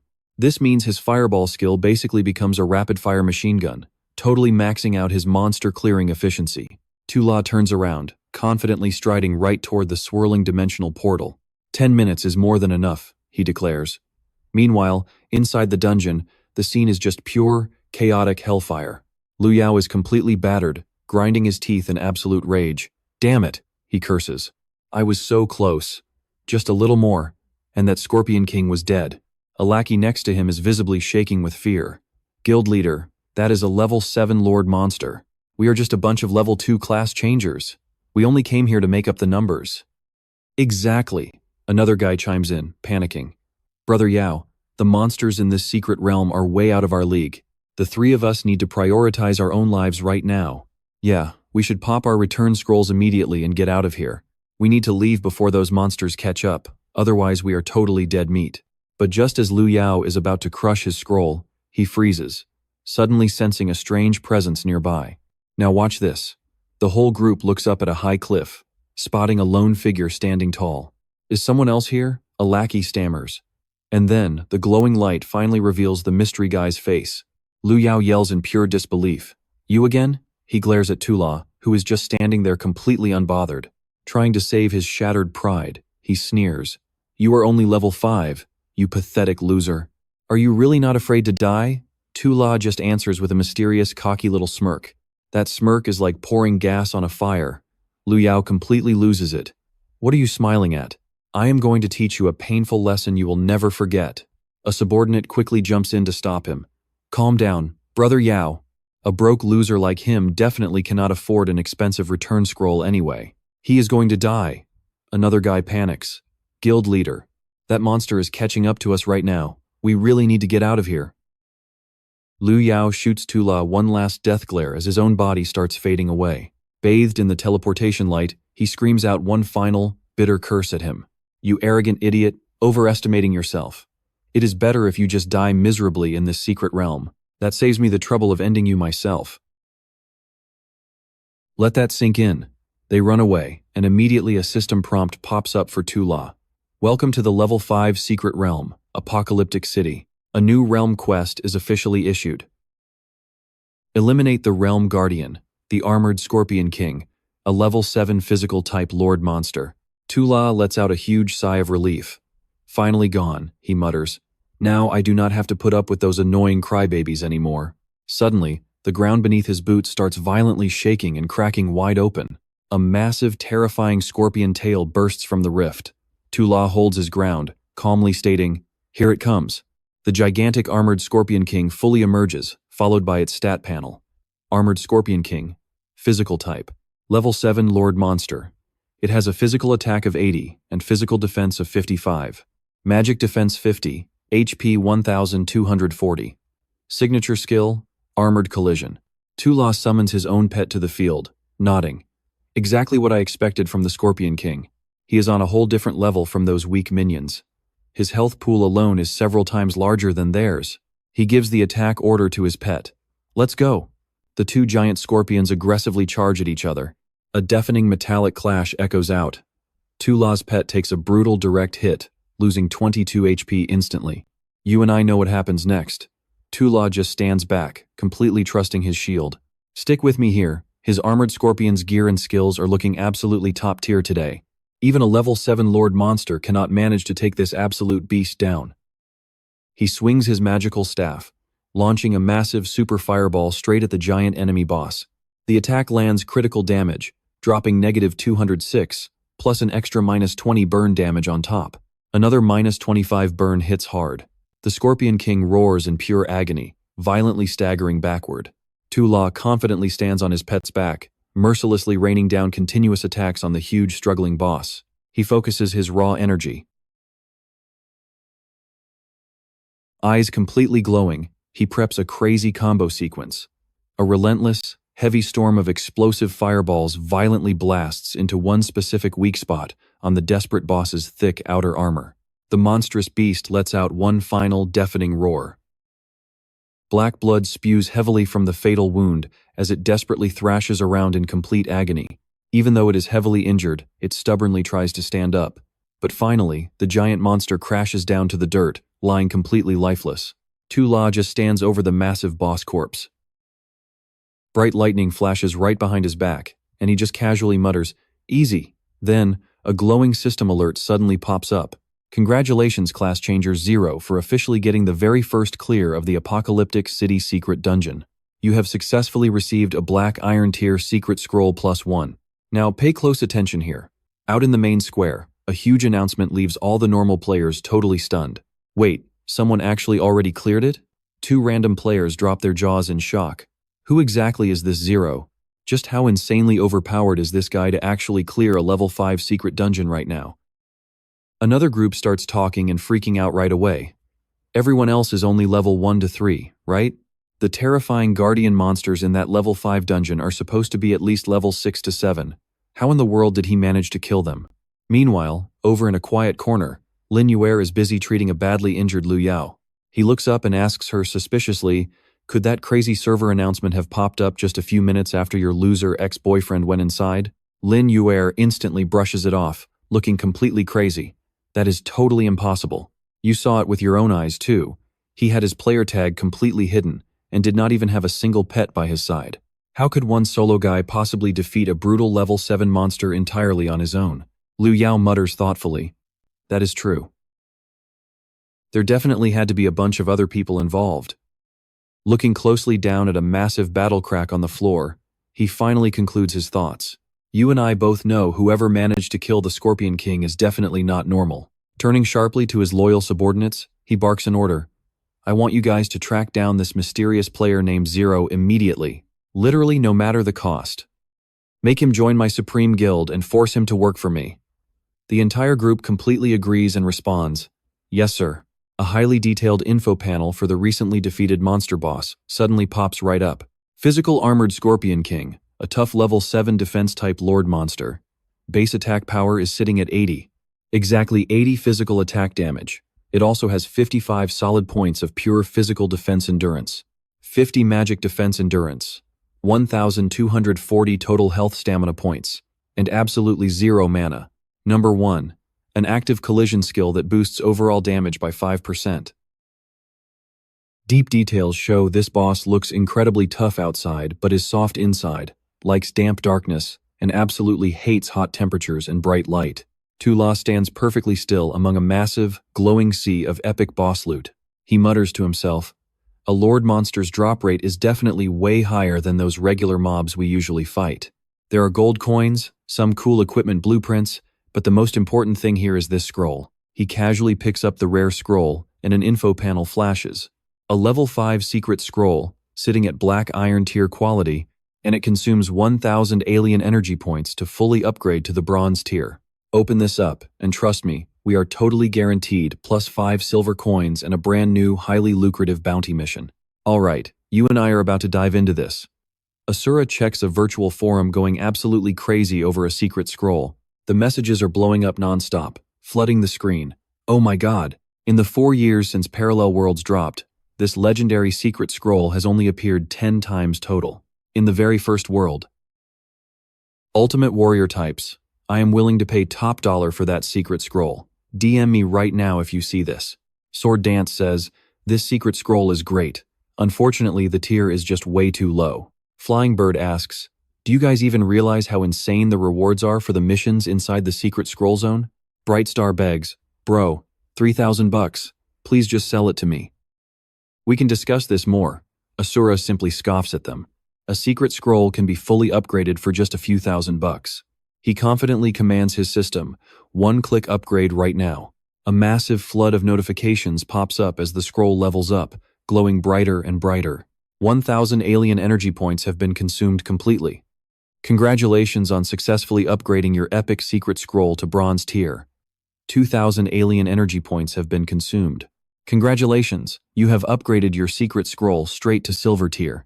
Asura holds the fully maxed out scroll, now upgraded to king tier, radiating an absolutely blinding light. He thinks to himself, a king tier secret scroll has literally never existed in this first world. If this thing hit the open market, it would easily sell for hundreds of thousands. For any normal class transfer player, that would definitely be a massive, life-changing fortune. His eyes suddenly flare with golden light. He clenches his fist tightly, his voice pure determination. But my ultimate goal is to conquer every single one of these parallel worlds. He activates it, and a notification appears. You have successfully used the level 5 King Tier Secret Scroll, Gold Coin +1. Congratulations. You have officially received the Elite King Tier Survivor Rescue Bounty mission right now. Please complete this dangerous task within the time limit, and you will receive an incredibly massive reward. Now watch closely here. He checks the mission details and freezes in shock. Level 100 difficulty, unknown rewards. Is a King Tier bounty mission really just about escorting a simple NPC? The detailed quest panel pops up on screen. Rescue the helpless survivors, King Tier bounty mission. Difficulty level 100. Description reads, absolute darkness consumes the earth, terrifying monsters awaken, and humanity faces a global disaster. Inside the very first parallel world, the nightmare source. Find the survivor Eileen, and escort her to the safe zone in the apocalyptic town. Reward is pending, with 12 hours remaining on the clock. You and I both know what that means. Fail within the time limit, and this epic King Tier mission is gone forever. Asura checks the quest map, spotting the target location marked clearly as the level 10 Raging Forest. He frowns with anxiety. A level 10 zone? I am currently only level 5. He pulls up the monster info for that forest. Wild Boar, normal physical type enemy, sitting at level 10. Physical attack at 100. Physical defense 68. Magic defense 65, with a total health pool of 720.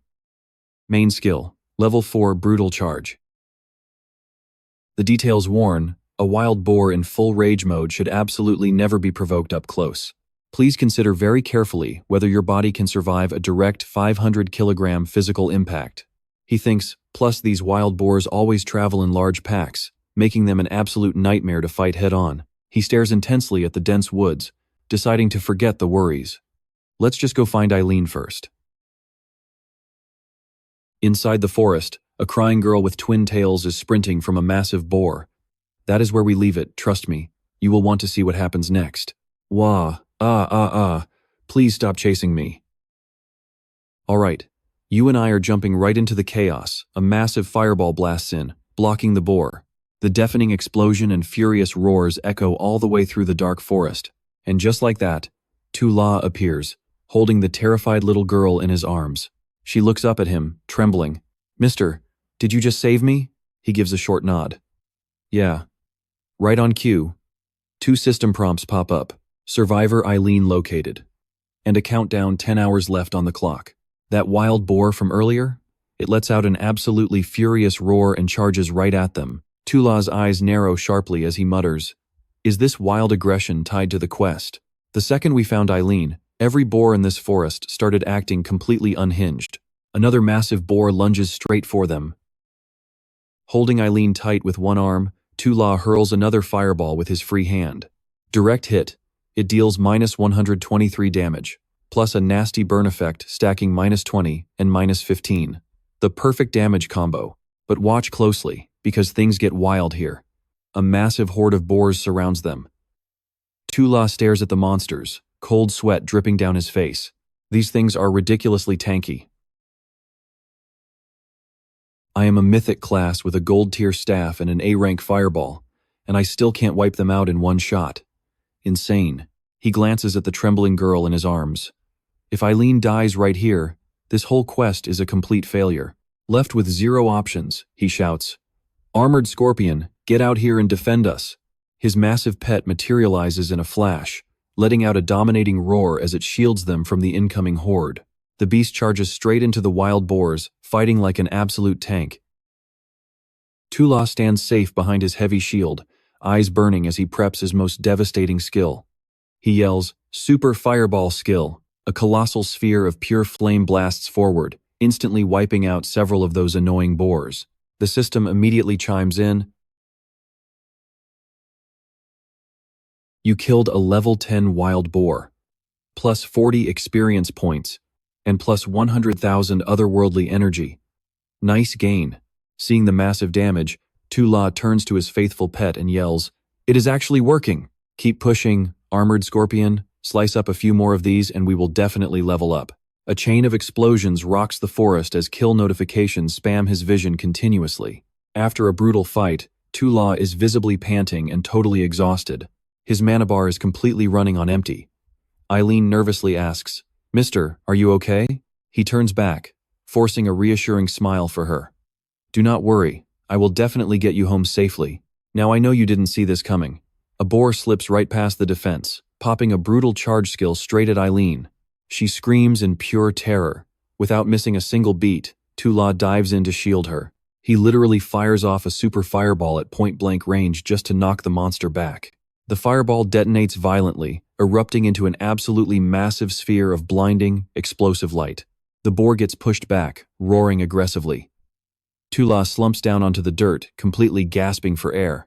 Even his mighty scorpion is heavily wounded now. He thinks to himself, "Thank God my health pool is relatively high.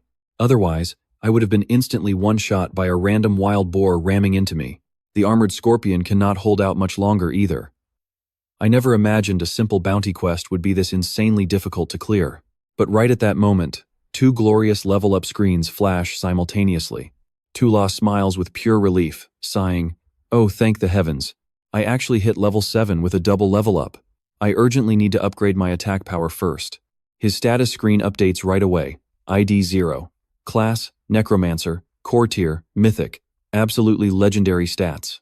Level 7. 0 out of 100 experience points.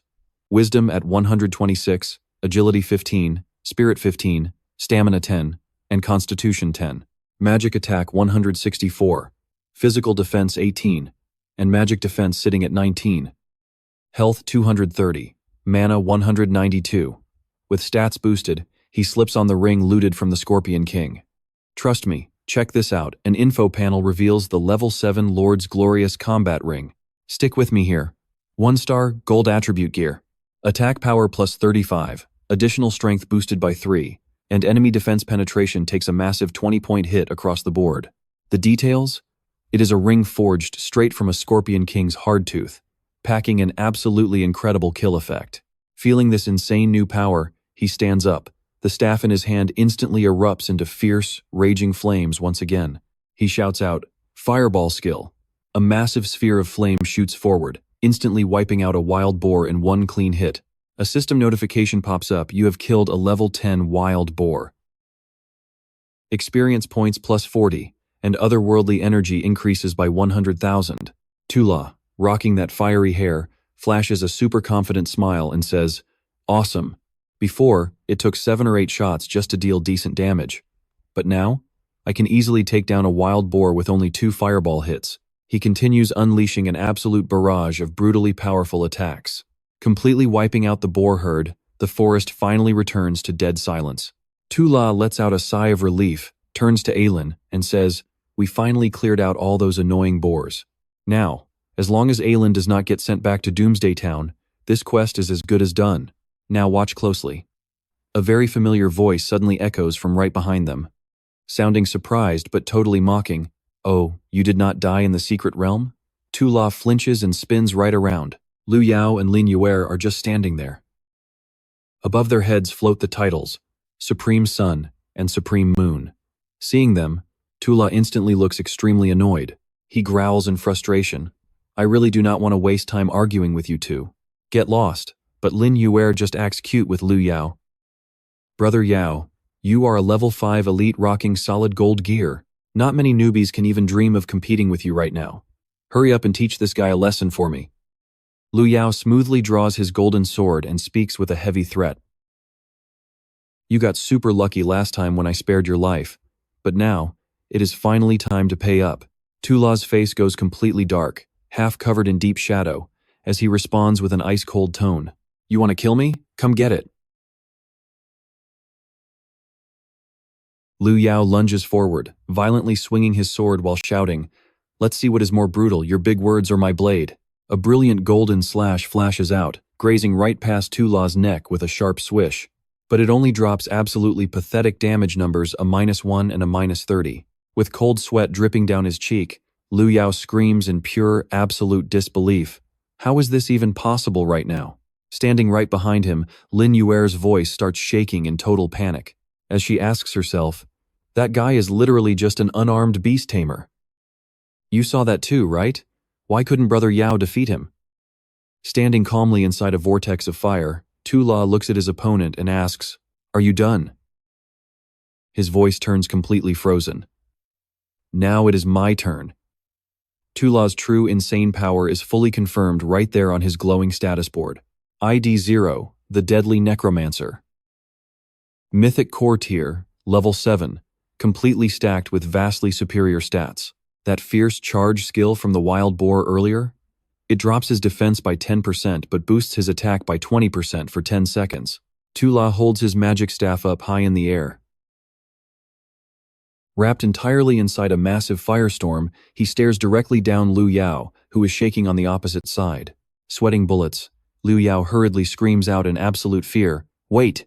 I am the guildmaster of the Supreme Guild, and the eldest son of the Lu family, the wealthiest people in Linhai. If you dare touch me, Tu La just closes his eyes, focusing all his raw power into the upcoming strike. One of his eyes suddenly flashes with a deadly, glowing red light. As the magical flames around him grow completely wild and fierce, a giant fireball blasts out at terrifying speed toward a helpless Lu Yao. And trust me, you are going to want to see what happens next. Taking that fireball dead on, Lu Yao gets blasted straight backward. You and I gotta see this, screaming in absolute agony. Damn it, just one strike. Every single piece of his golden gear shatters into tiny fragments inside those roaring flames. And just like that, his whole body slowly fades away with a sick, dissolving sound. A system alert instantly rings out right inside Asura's head. Player Supreme Glory has actively initiated an attack against you. He just drops a totally cold sneer. What an absolute idiot. In this strange world, normal player names usually show up as pure white. But the second someone intentionally attacks another player, the attacker's name instantly shifts straight into a gray color. During this time window, if the victim fights back, it is completely counted as legal self-defense. If the victim cannot resist and gets killed, the attacker's name instantly turns red, slapping them with 100 sin points. Once that happens, by the world's rules, they are completely banned from entering any safe zones, and they cannot log out unless they hunt enough monsters to wipe those sin points clean. Otherwise, the only thing left for them is waiting to die. When players die, they don't just lose their levels and experience points, they also drop a massive amount of gear. Asura calmly steps forward, casually scooping up the golden gear fragments that Lu Yao just dropped. Lin Yue completely collapses to the ground, her entire body shaking as she mutters in pure panic. I know what you're thinking, he killed Lu Yao in one hit. When did he get this incredibly strong? Deep in the gloomy forest, Lin Yue sits slumped in the dirt, her face showing absolute terror. Staring up at Trong Duyet towering right over her, with little girl Iron hiding behind him. She screams out, Hey, what on earth do you actually want from me? Trong Duyet answers coldly, What do I even want? You should know I can only use 2 revival scrolls. Only within a 7-day period. Trong Duyet explains it completely calmly. While Lin Yue still wears that completely stunned expression, I already used one of them just to escape the secret realm earlier. So if I use it again right now, I will absolutely have 0 chances left for later. Hearing that, Lin Yue instantly flips her whole attitude, trying to act all seductive and sweet. Oh darling, you know, ever since we broke up, I honestly never ever forgot about you, not even once. Completely ignoring Lin Yue's pathetic words, Trong Duyet and little Iron just walk right past her face, leaving her standing there looking completely dazed and shocked. Trong Duyet keeps walking, his determined eyes thinking silently. Lin Yue didn't attack us just now, because if she had made a move, it would have totally ruined the quest. I absolutely cannot waste any of my precious time on these totally irrelevant nobodies right now. Left completely behind, Lin Yue angrily grinds her teeth together. Glaring at Trong Duyet's fading back in the distance, she fiercely growls. How dare you ignore me like this? Trong Duyet, you just wait. Let's take a breath here. The scene shifts to a peaceful, sunny town. The exact place where little Iron finally returns home after reaching safety. Iron bows her head deep to show her thanks. Thank you, Trong Duyet. She says, thank you so much, big brother, for bringing Iron safely back home here. Instantly, a glowing quest notification board flashes right up. Congratulations on successfully completing the bounty mission. King Tier, rescuing the survivor, coming with an absolute massive wave of generous rewards, multiplied by 10,000 times. Trong Duyet stands there while countless reward panels pop up everywhere, flashing all around him. He doesn't just receive basic gear, skill books, pet eggs, but he also gets the alert. Congratulations on leveling up. Health plus 30, mana plus 12, and free attribute points go up by 8. So what do you and I make of this? Jumped 4 levels, hitting level 8. Next up requires 9,500 experience points. Zhang Yue reaches out his hand. A brilliant magical blue light swirls together, and a glowing ice staff materializes right in his grip. The system panel immediately pops up level 8 ice staff, 2-star quality, bringing a solid plus 25 magic attack power. He doesn't hesitate for a second and activates his special function refinement. Stick with me here, because after burning through over 22,000 energy points and exactly 144 refinements, a system alert finally chimes.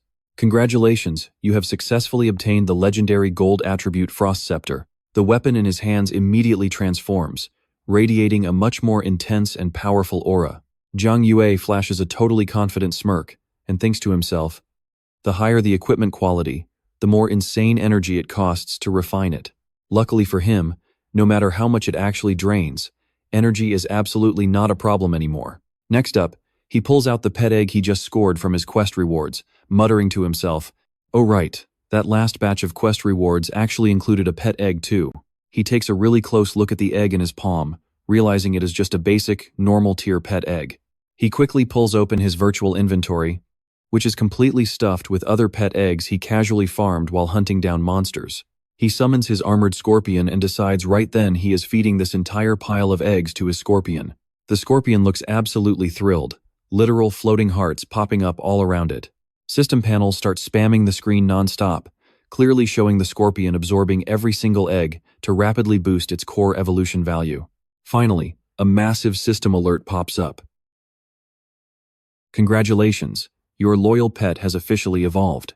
The basic, normal-tier armored scorpion has successfully evolved into a totally badass elite-tier silver armored scorpion. A massive, imposing silver scorpion covered in gleaming metallic armor and glowing red eyes suddenly lets out a powerful, absolute beast of an authoritative roar. Now pay close attention here. Its brand new stat panel shows absolutely insane power, packed with deadly passive skills and lethal counterattack effects. Zhang Yue stands there, looking incredibly confident right next to his newly evolved pet. Gripping his frost scepter, he nods in pure satisfaction. Not bad at all. A 2-star magic staff and an elite silver armored scorpion. Combined with the epic gold gear that Lu Yao contributed, this should definitely be enough firepower to take down the final boss of the first alternate world. But before taking on that boss, he needs to head back and restock some crucial supplies. Saying that, he rips open a spatial portal and completely vanishes right into it. The scenery instantly shifts, and Zhang Yue reappears inside a quiet room in a modern city, right in the dead of night. He is still rocking the exact same outfit and holding the scepter from the other world. Suddenly, a smartphone on the desk starts ringing obnoxiously loud. Zhang Yue picks up immediately, and a dead serious voice echoes from the other end of the line. Mr. Zhang Yue, this is the very last time I am warning you. If you do not immediately pay the 390,000 in medical bills your brother Zhang Zhao owes, our hospital will completely stop all of his treatments. Zhang Yue answers completely calmly. I know what you're thinking, but he's totally chill. He asks for the hospital's payment account, promises a call back in 10 minutes, hangs up, and checks his virtual inventory full of rare gold gear. He figures, He can just sell a few of these extra gold items, easily rake in a few million, and help the original owner of this body save his older brother. He considers it a fair payback for taking over this body. But right as he tries to start the trade, a glaring red system warning flashes. System warning. These equipment items have been permanently locked and cannot be traded or dropped anywhere. Faced with this completely ridiculous situation, Zhang Yue just flashes a perfectly sly smirk and thinks, yeah, it seems like the negative effect of this insane 10,000 times multiplier buff really isn't such a bad idea after all. So what's next for us? In the dark room, Zhang Yue deeply ponders these locked items simply cannot be traded. Stick with me here. Even if our guy sells every silver coin he has, he'd only make around 10,000. He absolutely needs to find a brand new way to make some real cash. Grabbing his phone, he scrolls straight through the online player forums, hunting for any decent money-making opportunities. He swipes past ads selling a single gold coin from the 8th world for 2,000 yuan, or looking for a trainer to carry a newbie sister. And players buying level 55 to 60 assassin weapons for some crazy high prices. He mutters to himself, regular trainers just get paid by the hour, but honestly, that cash comes in way too slow. Suddenly, his eyes completely light up as a super weird post catches his attention. Hold on a second, what is this? It is a post from user Rimuru offering a massive 300,000 yuan bounty to hire a personal trainer, sparking a giant wave of fear and totally skeptical comments from the community. No way a training partner gets paid that ridiculous amount. It has to be a total scam, right? That is impossible. Scammers literally cannot bypass the official verification system for posting bounties on the otherworld forums, can they? It makes zero sense. That is a seriously massive reward right there, right? Now pay attention to this part. Wow, it's that fatal post again. What exactly is happening here? Can someone explain this better? This exact post pops up every single year whenever the brand new classes get awakened, and the wild rumor says, anyone who actually accepts this specific reward ends up dead, with absolutely zero exceptions. Man, isn't that just insanely terrifying? You might earn enough cash for a lifetime, but without a life to spend it, that's just horribly scary. Ignoring every single warning, he sits on his bed and decisively dials the number. A crisp ring echoes as the call finally connects. A confident, totally thrilled smile spreads across his face. He thinks to himself, a deadly bounty post? That actually sounds a little bit fun. He checks his status board again, confirming his current raw power. ID 0, Undead Mage, Mythic Core Profession, sitting right at level 8. He looks at the ice staff in his hand, a truly powerful weapon packing some serious freezing energy. Somewhere completely else entirely? Let's pause right here. A long-haired girl sits surrounded by multiple computer screens, when suddenly her spirit phone completely blows up. Zhang Yue gets straight to the point. Hello, about that training job for 300,000 yuan. What exactly are your conditions? The woman's freezing cold voice replies. Through the speaker. First, this is exclusively for someone who just received her brand new class awakening. Second, the personal guide is strictly assigned to clear out the first world. Zhang Yue smirks and immediately throws out an even more tempting offer. Sure thing. Whether it is the first world or the second world, all of it is perfectly fine. But I am going to have to ask for 390,000. Once we are finally done, you can grab a solid 400,000 from that. The woman sitting in the chair responds completely calmly. When exactly can we start this? In exactly 10 minutes, she will be waiting for him at the Apocalypse Town starting point. A brilliant flash of teleportation light wraps around him, dropping him right into the Apocalypse Town. Standing in the busy town, he thinks with total confidence. Clearing the first world is one thing, but carrying someone else through is definitely going to cost 400,000. I would say that is a pretty great deal, as long as the other party actually pays up. He suddenly turns his head around, sensing someone stepping right up behind him. A woman tightly wrapped in a heavy hooded cloak stands right in front of him and asks, "Are you the guy?" Zhang Yue looks directly at the girl and gives a very firm nod. The other players nearby immediately start whispering the second they recognize this highly mysterious cloaked woman. You and I know this is crazy. Wait, isn't she the Calamity Mage? It's definitely her. Even wearing a completely different outfit, absolutely everyone around could still easily recognize her. Stick with me, you are about to see why doubting this weak-looking beast tamer is a huge mistake. Guess gold matters way more than their own lives. The hooded woman slightly lifts her hood up, revealing just a quick glimpse of her bright purple hair. Truong Duyet just looks at her. A single nervous drop of sweat rolls down his temple as he waits in total silence. Sounding super confident, she tells him to party up so she can carry him through the world quest. He reaches his hand out and taps the party request button.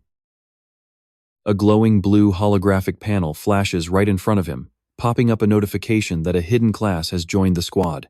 As the two of them walk together down a stone path overlooking the town, the mysterious woman explains things.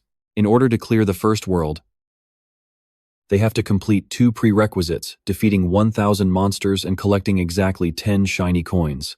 Does he already know that? Truong Duyet just gives her a very simple nod of agreement. Summoning a flickering blue flame right into his palm, he breaks down the actual game mechanics. Because of this specific otherworld setting, she will not be able to damage any monster that is 5 levels higher than her, even if he somehow drops their health down to 1 HP. Now pay attention, because this exact rule sets up something absolutely brilliant. Swinging his glowing ice staff, intense energy aggressively swirls around his body as he makes a very bold claim. They will clear all the prerequisites and power level while they are at it. The woman just quietly watches from behind. He launches a massive super ice drill skill, violently smashing right into a giant scorpion-like monster. A negative 389 damage number flashes brightly right above the beast's head. He glances over his shoulder with a highly confident smirk, vibrant blue flames still flickering wildly around him, explaining that even though this is just a skill from a past quest, and it is nowhere near as deadly as a fireball, it still works absolutely perfectly as an incredibly solid support attack. The monster is now completely encased in thick, jagged ice, totally immobilized but definitely not dead yet. You are probably wondering the exact same thing. She is. What on earth is he doing? Hurry up and finish it off. He simply stares back at her until it finally clicks in her head after a moment of hesitation. Gathering up her own energy, massive waves of intense purple flames violently erupt straight from her bare hands. With a quiet nod, she fully unleashes her purple fire attack, blasting the completely frozen beast with everything she has. It only deals 1 single damage point, but that is all it actually takes to kill it. The brutal impact triggers a massive, blinding explosion of brilliant blue and striking purple light. Suddenly, the girl is completely engulfed in the beautiful, glowing blue light of a level up. 3 separate glowing notifications pop up all around her, congratulating her on leveling up instantly. She stares in total disbelief. 3 whole levels at the exact same time? How is that even possible? But then, a massive monster viciously roars and charges straight toward the girl. Without hesitating for a single second, Truong Duyet snaps his head around in panic and screams, "Watch out!" In an absolute flash, he violently shoves her out of the way, taking the full, heavy force of the monster's crash and getting slammed right into the dirt. While still totally pinned to the ground, he naturally shields her with one arm, while heavily shoving his staff forward with the other, unleashing an absolutely massive super fireball point blank. Holding her tight, his face shows pure, fierce determination as he bravely tanks the fiery blast. She looks right up at him, her wide purple eyes sparkling brightly with a crazy mix of total shock and pure admiration. The dust clears. Chibi Truong Duyet stands up and tells her to keep moving. "Trust me, you and I are gonna love watching this duo grow." She quietly just replies, "Yes." All right, stick with me here. Standing together in this thick, mysterious, foggy forest, the silent girl finally speaks up and asks a question. 400,000. How old are you? He just looks at her, totally caught off guard. Standing right behind his back, she playfully flashes a tiny peace sign with 2 fingers. He ignores her question, firing back with one of his own instead. 21 years old. Everyone is supposed to awaken their special class right when they turn 18 years of age. So you could have literally started leveling up 3 whole years ago. Why is your rank still so incredibly low? He suddenly stops walking, clearly sensing something seriously wrong in the air, and asks what happened. She completely stops as well, slowly pulling down her hood to finally reveal her real face. She looks at him super seriously right now and says, "Thanks for all of your help. You can actually leave me now. I will refund part of that huge payment to you later. Just please do not tell my older sister about this." Truong Duyet turns into this hilarious chibi form, looking totally confused, thinking, and I actually assumed that you were completely mute this whole time. He turns to face her, looking absolutely determined. Seeing her look completely panicked by his absolute determination, he firmly says, I already made a serious promise to your older sister, so I am going to carry you through the very first world, no problem at all. She immediately objects. Now watch this closely. Did you not hear them? I literally carry the star of disaster. A complete vessel of catastrophe. You will constantly run into massive trouble if you bring me along. He just gives her this curious half smile, looking straight at her, and says, yeah, I was actually wondering about that too. What exactly is a vessel of catastrophe anyway? She completely opens her mouth to explain it. She looks super flustered, but right before she speaks, a nasty mocking voice from nearby cuts her off completely. Oh, looks like the disaster mage is out here ruining yet another innocent person's entire life all over again. A squad of nasty-looking players suddenly appears right out of nowhere, totally blocking their path. One of these guys loudly explains to Truong Duyet, it is exactly like the forum post said. If you take on her stupid quest, you are going to die an absolutely tragic death. But anybody who actually manages to claim her life is going to get a massive experience boost, and an absolutely insane amount of otherworldly energy right away. You and I know they just want loot, but the squad leader smirks evilly at his crew and yells, let's do this for justice. Grab her right now, boys. She immediately panics and tightly grabs onto Truong Duyet's sleeve. Her eyes go super wide with pure terror as she frantically says, these guys are literally 5 to 6 levels higher than us. We absolutely cannot take them down. They are only coming after me. So you need to run away. But Truong Duyet stands completely firm, not budging an inch. A powerful blue aura immediately starts radiating off his entire body as he just aggressively snorts. And do I not get to make the final decision about all of that? What about my 400,000? We then switch right to the girl's perspective. She watches this incredibly tense standoff brewing between Truong Duyet and the squad of nasty thugs. A little thought bubble pops up above her head. Wow, it actually looks like an epic brawl is about to go down right now. Suddenly, another terrifying squad of elite players arrives, completely led by a massive towering man. Wearing gorgeous golden armor, he steps onto the scene with eyes glowing full of absolute menace. Two thugs from that first group instantly start whispering to each other in absolute pure terror.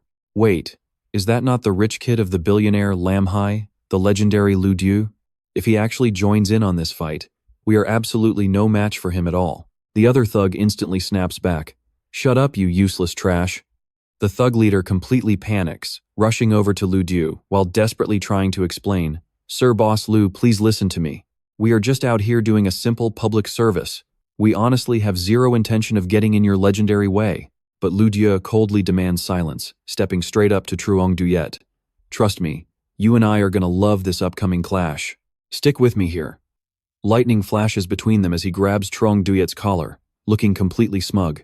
Oh, it is you? Did we just accidentally bump into each other again? Truong Duyet gives him a challenging smirk and asks, what is up? Did you come all the way here just to hand me more free gifts? If I remember it right, you cannot use your revival scroll for the next 7 days, right? Lu Diu scoffs and waves his hand with pure disgust, completely misunderstanding Lu Diu's signal. The original thug leader orders all his men to charge right at Truong Duyet and Tudien. Charge at them, my brothers. Her status window pops up, showing level 1 to Dien with all her stats reading as unknown. Meanwhile, her little chibi version looks absolutely terrified on screen.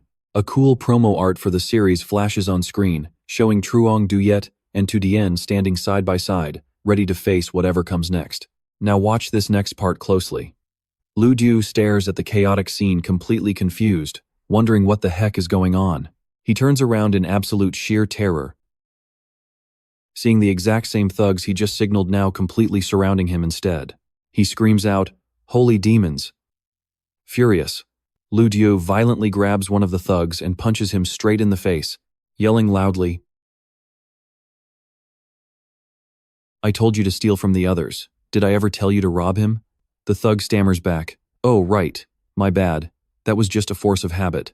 In the middle of this chaos, Truong Duyet and Tudien just watch as the thugs, now led by a new guy, turn around and march right toward them.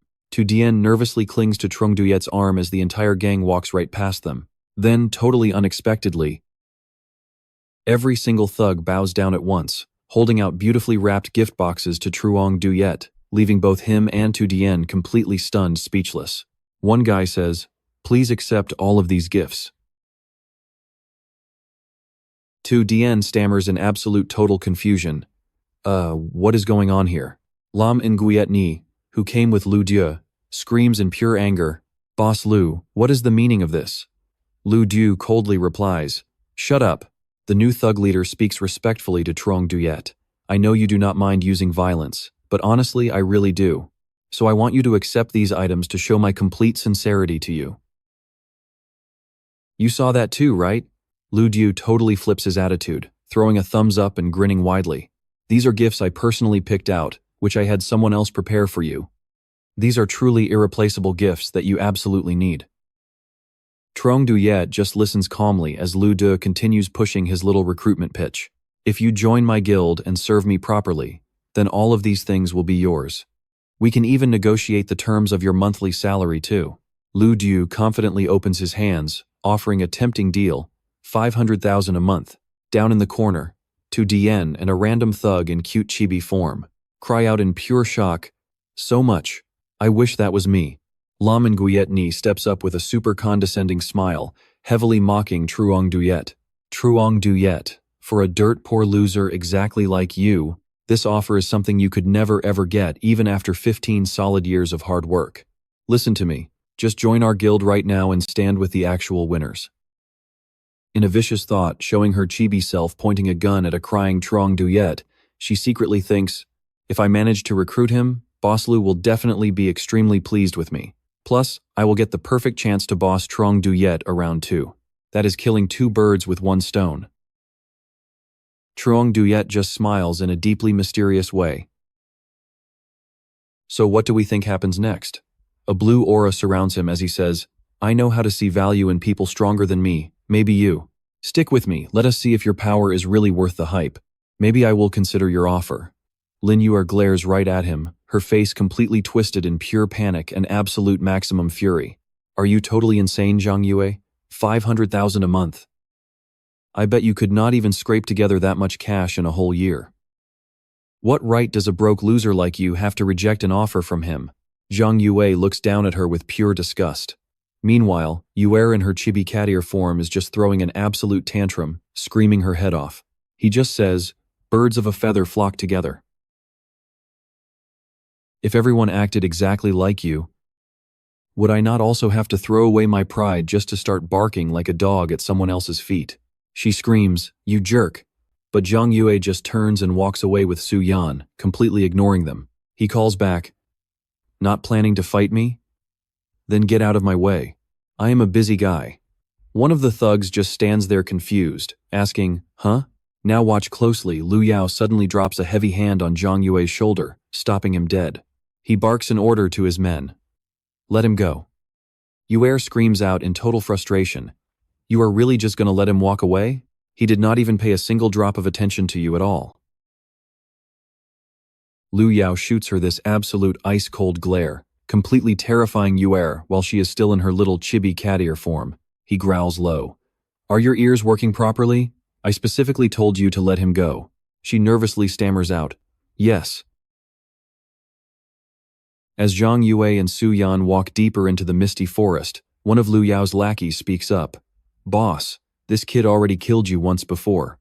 You were generous enough to overlook it, but if he keeps giving us that attitude, we should really just take him out right now."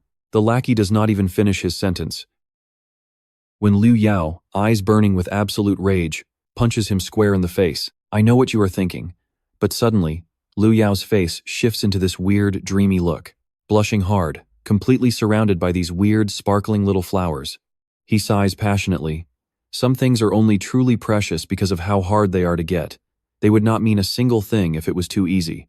Yue steps closer, looking at him with pure suspicion. "Wait, were you not just trying to end his life a minute ago? Doing everything in your power to kill him? What made you suddenly change your mind out of absolutely nowhere?" A super peaceful scene of the quiet mountains slowly appears. Lu Yao casually answers, "Well, maybe it was right after he killed me last time." Lu Yao lifts Yue's chin, looking at her with a crazy mix of amusement and total disrespect. He mutters, "That guy is a broke loser who cannot even afford basic gold-tier gear. How could a simple beast tamer like him possibly deal out such an insane amount of damage?" A silhouette of Zhang Yue radiating this intense blue aura flashes right into Liu Yao's mind. He makes a firm choice. There is way more to this guy than meets the eye. I have to get him on my side, straight into my guild at any cost. Yue grits her teeth in absolute dead silence. It is super obvious she is completely furious. At Liu Yao's sudden change of heart, she just glares bitterly on the inside. A heavy aura of anger completely surrounds her. What do you mean more than meets the eye? I know you better than anyone else here. That guy is literally just a broke, pathetic fool. Just you wait, Zhang Yue. The next time we cross paths, you are going to be kneeling right in front of me. The scene beautifully shifts to a bright, moonlit night over the misty mountain peaks. As they walk through the dark woods, Su Yan says, "Thanks for covering for me back there." "So what do we take from this?" Zhang Yue replies coldly, "No need, I would not get paid if you died." Su Yan suddenly stops in her tracks. She looks away with a totally torn expression. "No, just forget it. You and I both know she doubts him. She thinks he cannot pull this off." Zhang Yue turns around, completely confused. "Why did you even post on the forum if you had literally zero confidence? And you could have chosen not to show up. Why even bother entering another world?" Su Yan stares at the ground, looking super depressed. A blue holographic panel pops up beside her. "You just do not get it. I gave up a long time ago. But my older sister made me. Like I said, this is a sinking ship. Here, just take a look." Her detailed character class panel flashes on screen. Calamity Mage, a special class packed with absolutely brutal restrictions that ruin everything. Zhang Yue looks totally shocked. A special class? So aside from the normal core classes, you think we actually have special hidden classes too? A glowing mystical creature trapped inside a bright sphere appears right on the screen. He keeps reading the text. If they somehow manage to overcome their insane class limitations, they do not just awaken into a high-tier class. They might actually hit a legendary mythic tier. The visual shows a fiery angel blazing brightly before getting completely swallowed by dark, agonizing purple flames. Now pay close attention here. This is not something a normal person can just overcome, and whoever fails will be trapped inside an endless cycle of pure misery and pain. Su Yan stares down, her face incredibly gloomy. Her voice is heavily dripping with pure despair. Ever since awakening this cursed class 3 years ago, there have been over 100 attempts, and absolutely nobody has ever succeeded. Not to mention, because of how these system settings work, she cannot team up with anyone who has a 10-level gap. She curls up tightly beside a tree trunk. Looking so tiny and hopeless, she keeps talking, sounding incredibly skeptical. Capped at a maximum of 10 levels, how could we possibly ever defeat the first world boss? A single tear drops to the dirt and shatters. She tells him firmly to just leave.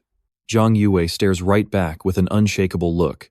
"You saw this coming, right?" His voice is absolute steel. "What if it is possible?" Su Yan opens her eyes wide in pure shock as he makes this insanely bold claim. "I can carry you through the first world." She is so completely stunned that she actually cries. Eyes welling up with tears, her mouth falls wide open in total disbelief. "What?" She frantically grabs his jacket collar, looking up at him with wild hope and crazy doubt mixed together.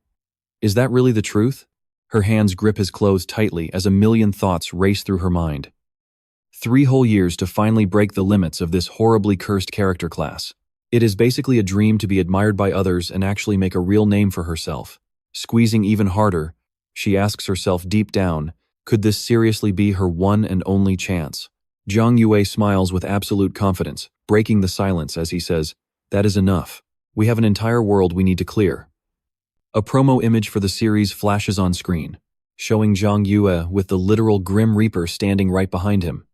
A system notification pops up, explaining the exact prerequisite quests needed for the first world, to officially challenge the world boss. The class owner must finish the prerequisite quests to earn the right. Quest 1, kill 1,000 monsters. The visual shows Zhang Yue effortlessly slaughtering wild boars, while shiny silver coins drop all around him like rain. Then the second quest appears. 2. Collect 10 silver coins. Su Yan stares at him with an expression of pure awe and extreme confusion. Let that sink in for a second. Is this what he is actually capable of? He already wiped out 1,000 monsters with absolute lightning speed. Alright, stick with me here. They just cleared the remaining world quests, and honestly, they scored a massive haul of loot from it too. Trong Duyet glances back at her. Voice totally casual, he says. Now that we've actually wrapped up all those annoying prerequisite quests, we can finally challenge the boss, right? Tu Dien jumps, totally startled. Huh? Oh yeah, I'm completely fine with that, she stammers out. Right. But Truong Duyet catches that little moment of hesitation. He looks at her and asks, Hey, what's wrong? She lowers her head, flashing this really bitter smile. It's nothing, just normal people aren't exactly overpowered like you. A top-tier player like you wouldn't normally even consider accepting a request from someone like me. Truong Duyet just grins, pointing straight at his shiny necklace. I'm not normal either. I'm strictly middle class. Silence. She just stares at him. Cue the chibi version of Truong Duyet, blushing hard and sweating bullets. He thinks to himself, okay, yeah, that sounded way cooler in my head. I probably should have avoided bringing up my real-life cash situation. But plot twist. Chibi Tudien is literally looking at him with sparkling stars in her eyes. Wow, so cool. Suddenly, a glowing system panel pops right up on screen. First world prerequisite quests. Condition 1, collect 10 silver coins. Status, fully complete. Condition 2, slaughter 1,000 monsters. Status, complete. Step 3, all necessary prerequisites are officially wrapped up. Click here to challenge the boss. Confirm or save for later. Without hesitating, Truong Duyet taps his finger right on that glowing confirm button. The click echoes as he accepts. Now watch closely, a blinding light absolutely explodes right in front of them. The mechanical system voice rings out through the air. System notification alert. Loading the first world. Entering the boss area, dubbed the Origin of Nightmares. They stand frozen before this massive, towering gate of light. The glowing text above it reads, Devil's Abyss. Truong Duyet just looks over at her, flashing a hyper-confident smirk. A wild blue aura starts swirling around him. You ready for this? He asks. Tu Dien just stares, her face completely stunned. She manages a tiny soft nod. Together, they step right through that blinding gate of light. Pushing into the danger zone, brilliant golden energy starts swirling wildly around their feet. The exact second they cross the threshold, a blaring red system warning pops up. System alert. You have officially entered the main boss battle area. The first world's ultimate origin of nightmares. Welcome to the Devil's Abyss. A massive glowing red hourglass materializes in the air, followed by yet another system prompt. The time limit for this boss raid is exactly 1 hour. Please defeat the frenzied Boar King. You and I both know the stakes now. The clock instantly starts ticking down 0 hours, 59 minutes, 59 seconds. As the deadly countdown continues dropping, a critical system note flashes on the screen. Warning. Anyone who fails to slaughter the frenzied Boar King before the timer hits 0 will automatically fail, and you'll have to restart the entire world quest from scratch. Tu Dien quickly hands him a stack of items. Here, take all of these. She stares down at the epic gear in her own hands, completely amazed. A resurrection scroll. Instant max recovery potions. Every single one of these are insanely rare, high-tier survival items. Truong Duyet just stares at the glowing skill cards in his grip, explaining it super calmly. Even though I'm fully confident I can solo this beast, you never know what the system might throw at us. It's always better to over-prepare. With a flash, he instantly summons his massive silver-armored scorpion. An intense, heavy purple aura completely wraps around both of them as he speaks up. I'm gonna use the armor set I got from the monster drops and equip the heroic tier armor. That special guardian armor set I actually scored from Lu Dieu earlier. I'll stack it onto my silver-armored scorpion, making it an absolute tank against the boss. We won't have a single problem. The giant silver-armored scorpion lets out this deafening, powerful roar. Its heavy plating lights up, crackling with pure purple energy. Suddenly, its stat panel flashes on screen, revealing absolutely god-tier defense stats. Trust me, you'd have the same shocked look on your face as Tu Dien right now. Stick with me, his preparation and raw power are absolutely mind-blowing. Truong Duyet just smirks, his eyes completely flashing with wild anticipation. He whispers under his breath, It's here. From the pitch-black darkness, a massive, fiery red boar monster with razor-sharp tusks charges out. The beast unleashes an earth-shattering roar, its eyes glowing with pure, menacing rage. Its system panel pops up Furious Boar King, a level 10 2-star physical boss, packing some truly terrifying stats. Trong Duyet turns to reassure a totally shaking to Dian. Fawn to Dian, don't panic, this is your moment. She completely stutters back. But we couldn't even beat this thing when we had a full squad. Now it's just us two. Trong Duyet gives her a sympathetic look. He thinks to himself, she's already completely lost her fighting spirit. You and I know that feeling past failures literally turning into pure panic. Stepping right in front of his giant scorpion, he throws to Dian her orders. Fall back right now. Just support or heal the scorpion when it needs it. Nervously, she asks, what about you? Truong Duyet just flashes a wicked, confident smirk. I'm just here to clean up this little piggy. The Boar King violently charges forward. Instantly, Truong Duyet channels heavy magic energy into his staff. His eyes flash brightly as he roars, Super Fireball! An absolutely massive fireball blasts forward, detonating in a wild explosion on impact. Minus 325 damage pops up. Thick smoke and dust slowly start clearing. The Boar King emerges from the wreckage, totally alive and screaming with pure rage. Barely a scratch. Truong Duyet looks at the boss with complete amusement. Just as expected, boss monsters are pure tanks. Watch what happens next. Not going to be an easy kill. The Boar King opens its drooling jaws. Another massive roar echoes out. His silver-armored scorpion immediately lunges into battle, tanking the boss head-on. That heavy collision sends a massive shockwave rippling outwards. The solid ground crumbles beneath them. Truong Duyet leaps into the air, unleashing an endless barrage of smaller strikes. He yells out, Continuous Fireball! The furious Boar King screams in agony. Scorching flames explode everywhere as it takes hits. Relentless attacks. The boss aggressively stomps the solid ground, triggering another massive shockwave. Truong Duyet calculates in his head. As long as my scorpion keeps tanking all this crazy damage, victory is totally mine. His silver-armored scorpion screeches wildly, facing the boss head-on. But the furious Boar King, completely wrapped in a blazing red aura, suddenly activates its wild charge skill. That devastating impact violently launches the silver-armored scorpion straight into the air. Sending the scorpion flying, the Boar King unleashes a cocky, triumphant roar. The silver-armored scorpion violently scrambles back to its feet, totally unbroken. Standing right behind his summon, Truong Duyet clicks his tongue. Cha! You thought it'd be that easy? The Boar King roars out again, its glowing red eyes locking dead onto Truong Duyet, launching another reckless charge. Tu Dian screams out in complete panic. Terrified for him, she yells, Truong Duyet! You seriously have to dodge this. The silver-armored scorpion shrieks defiantly, its deadly eyes flaring up with intense purple energy. But Truong Duyet just stands there, completely calm. A massive energy vortex starts swirling around him. He quietly murmurs, Hold on a second. That charging beast reflects in his eyes. Trust me, you'll want to see what's next. Let's dive right into this boss fight. The Boar King's status panel flashes again, showing it is completely ready for a devastating attack. The massive beast charges forward at an absolutely unbelievable, lightning-fast speed. The gap between the monster and Zhang Yue completely vanishes in seconds, while his eyes remain razor-sharp and intensely focused on his target.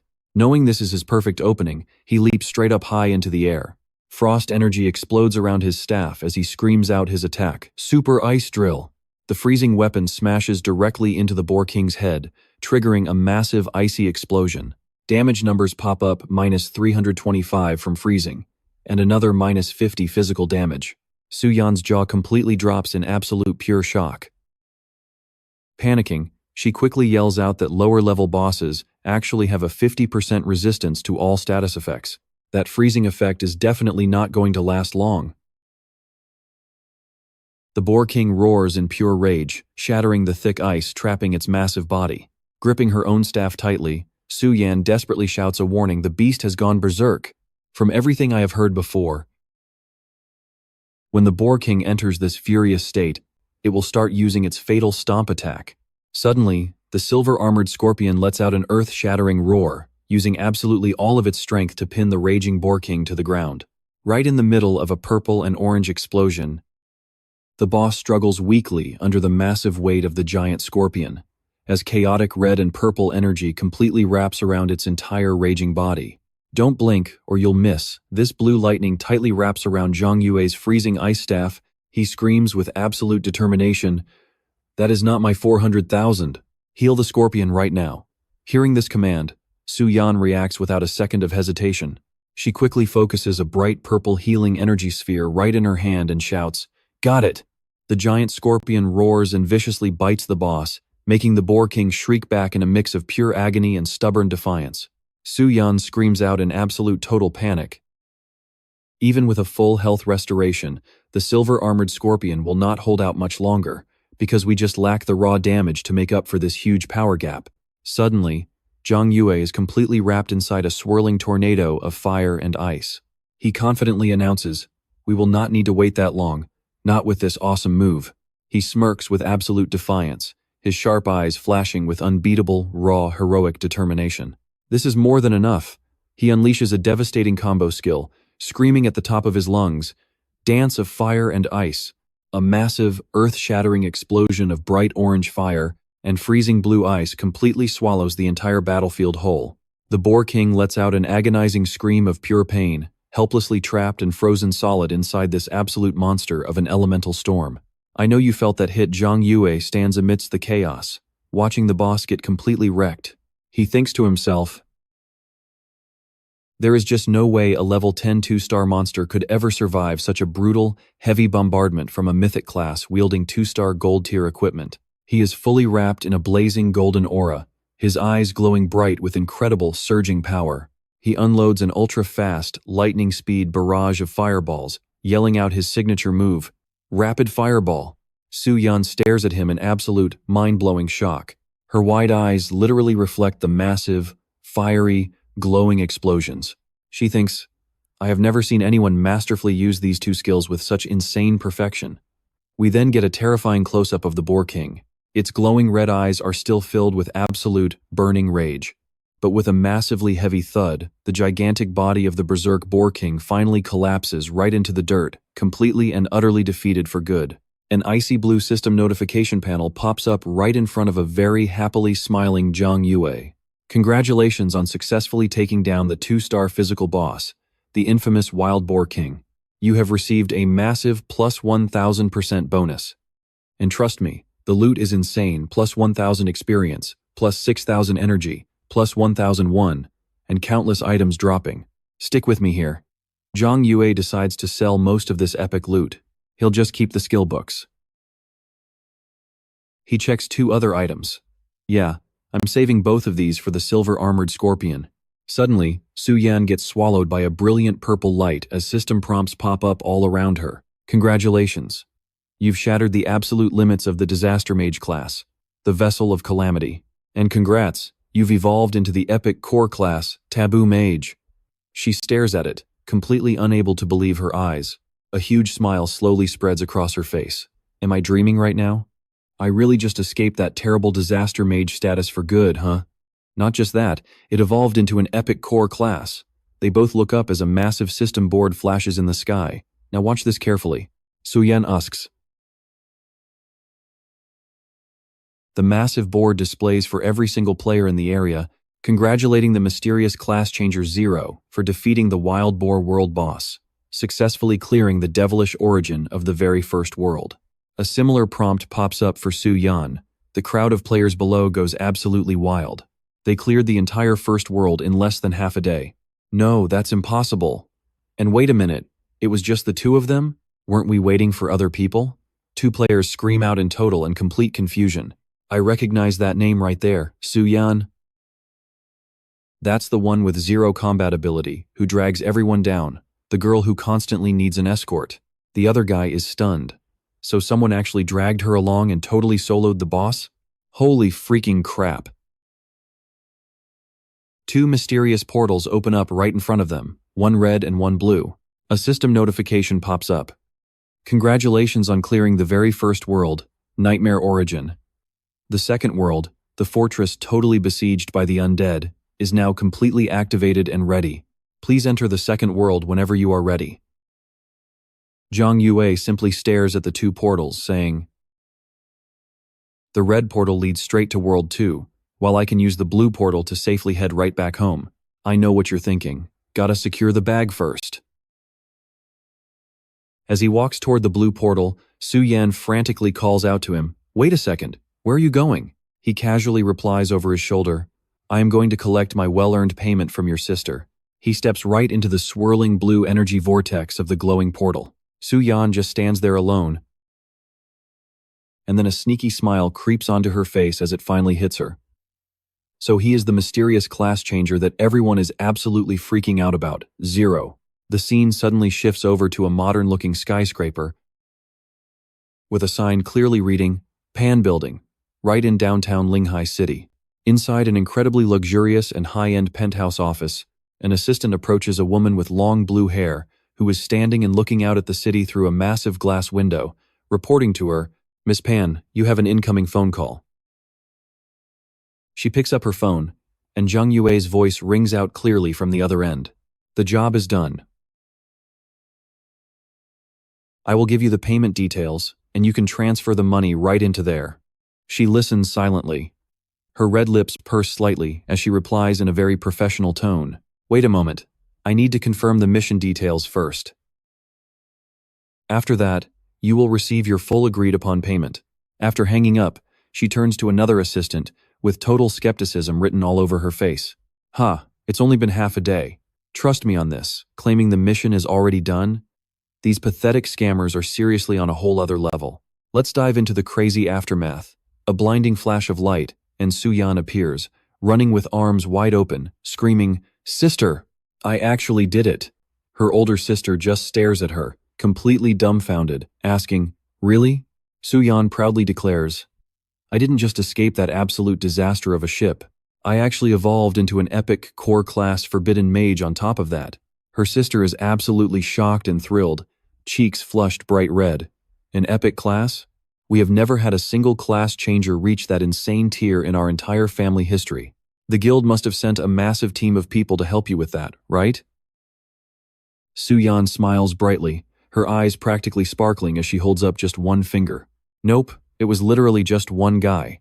Her sister is completely and utterly stunned. She blurts out in absolute, mind-blowing disbelief. "Just one single person did all that?" Su Yan looks at her sister in pure confusion as the chibi version of her sibling starts repeatedly banging her head against the desk in denial. Her sister finally looks up, giving her a deeply questioning look. "Su Yan, could that guy be the current hot topic? The highly rumored player known as Zero?" Su Yan replies with a simple nod. "Yes." The forum screen pops up, absolutely flooded with a massive wave of new posts. Now watch closely, this is where things get crazy.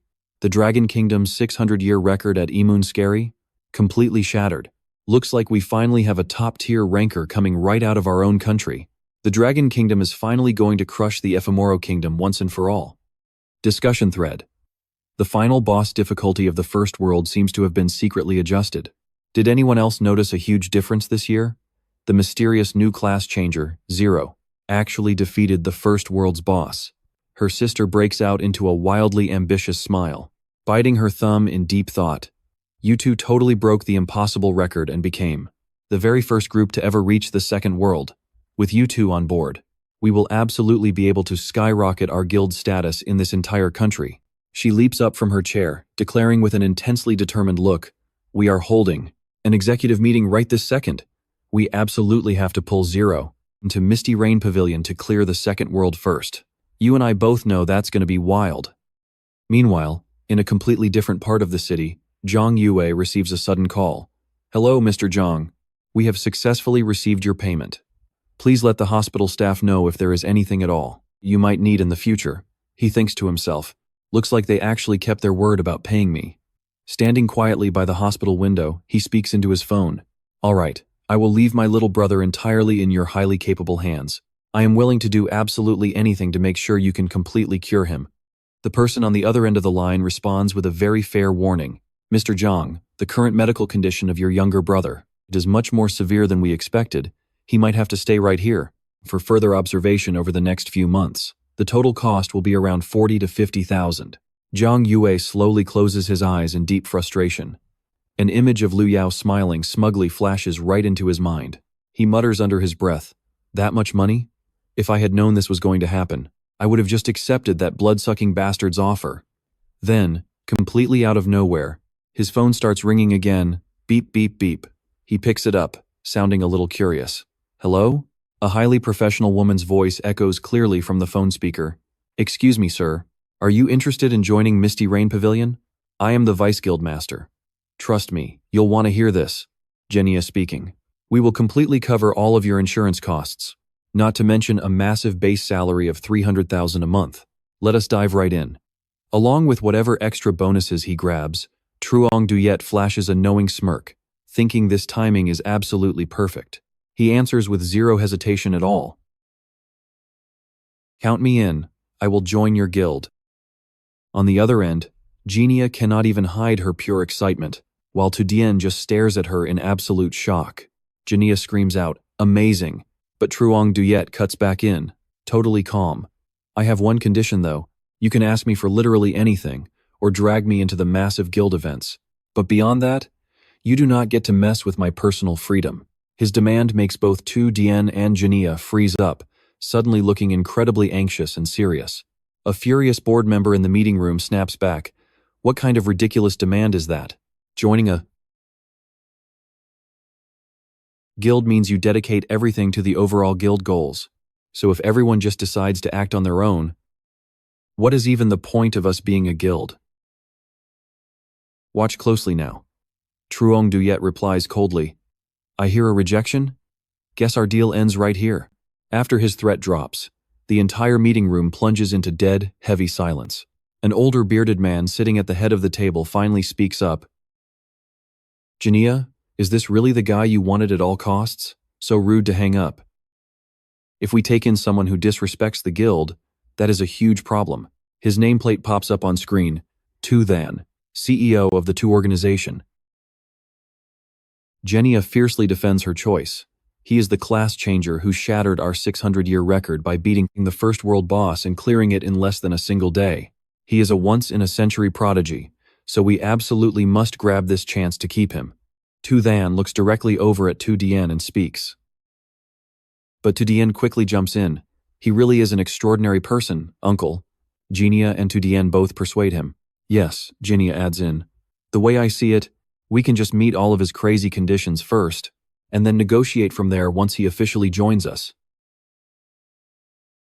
Tu Dien chips in. Yeah, and after all, he did promise he would join our main guild activities.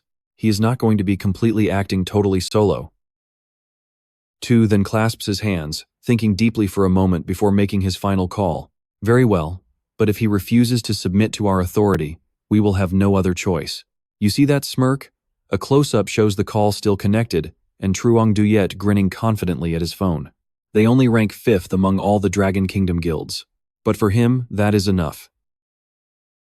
Plus, their monthly salary and bonuses will easily cover all the medical bills for his little brother. He glances outside, patiently waiting to hear their final answer. Genia speaks up from the phone. We can agree to your terms. When exactly can you swing by our office and officially report in with us? Truong Duyet calmly replies, I prefer working from home rather than an office. Since we are both in Linhai, time zones will not be an issue. Same goes for logging in. On the other end, Genia is left completely in shock. She says that, then turns to Tu Dien and frantically whispers, What? He absolutely cannot just do that. Before she finishes, Truong Duyet cuts in firmly. Actually, yes we can. Then we do it my way. He stretches by the window. Ready for what is next? Stick with me here. With the guild negotiations finally done, our guy does not need to stress about money anymore. Time to level up in another world. A glowing blue magic symbol flashes, and a menu pops right up. Please select the world you want to enter. 2 choices appear.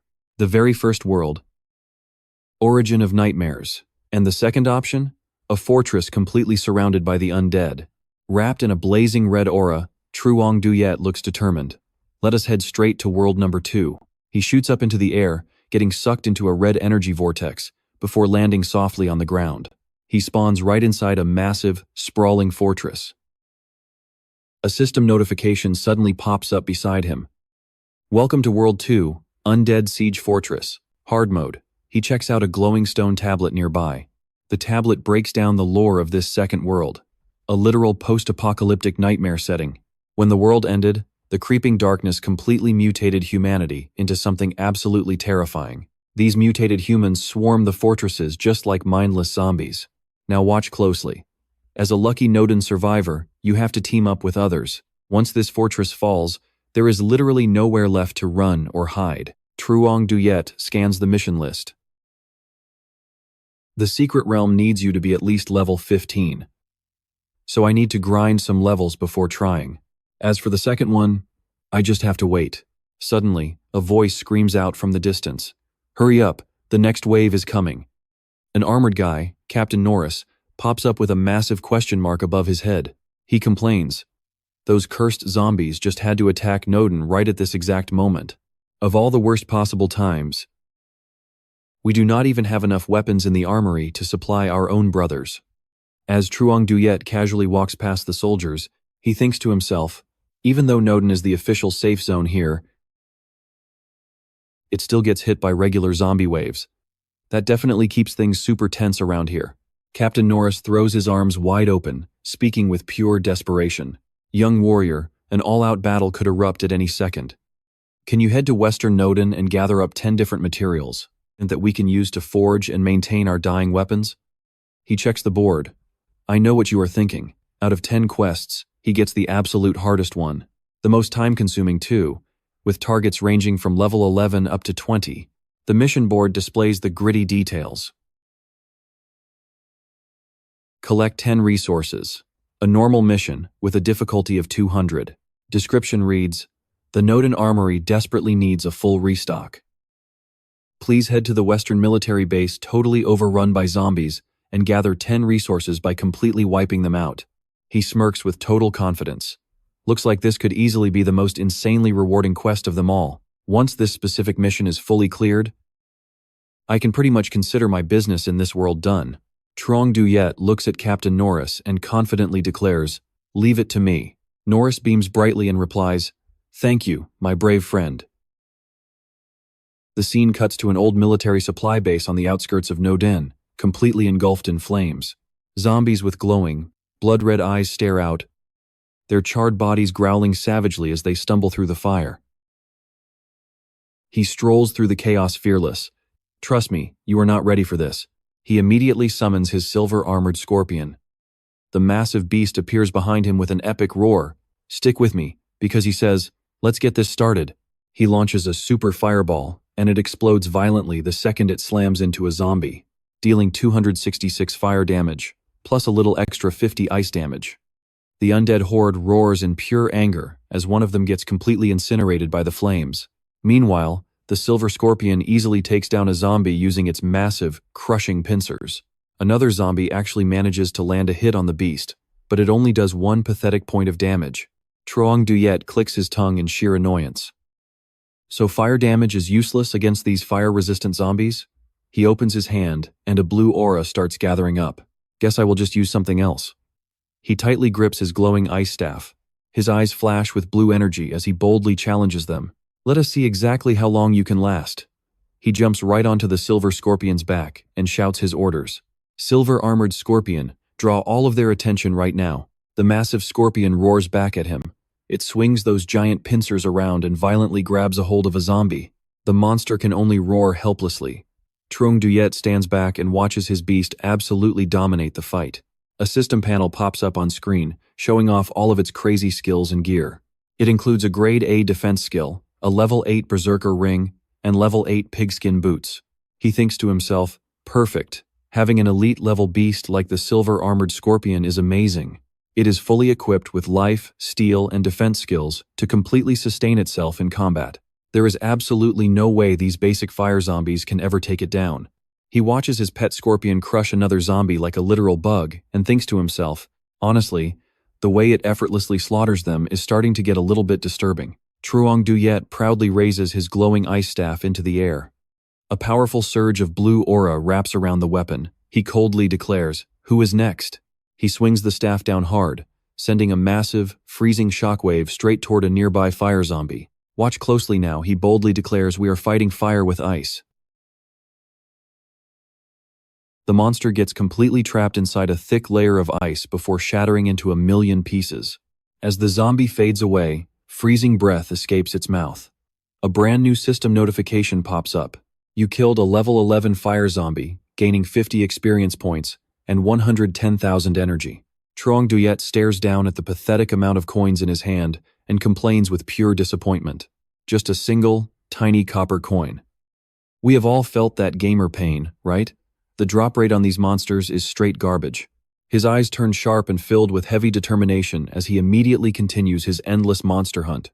Countless system notifications about experience, level ups, and random items just keep flashing all around him, showing the clear results of a very long and exhausting grind session. He stares at the 50 fire cores sitting in his inventory and lets out a deep sigh. After all that blood and heavy sweat, all I really have to show for it are 50 fire cores. He still has a very long way to go to actually finish this quest, especially with that absolutely terrible drop rate. He stretches his body, rests his hands behind his neck, and decides. Besides, my intense hunger is really starting to kick in. At the end of the day, I am only human. I am logging out right now to go find something decent to eat. We will pick up right where we left off tonight. But suddenly, a totally earth-shattering roar violently echoes out. He looks up with completely stunned, wide eyes. Trust me, we are not ready for this. Hearing these very strange sounds echoing, he nervously mutters, "Could that really be a massive convergence up in the sky? Let's dive right into this massive fire and ice clash." He spots the boss monster's respawn timer hitting 0, and boom, a gigantic, icy blue, monstrous foot smashes heavily onto the ground. A colossal level 14 fire and ice zombie lord suddenly spawns. Its terrifying body is a chaotic mix of blazing flames and solid ice, growling out a seriously menacing roar. Zhang Yue stares up at the majestic beast, his eyes gleaming with pure greed. I knew it.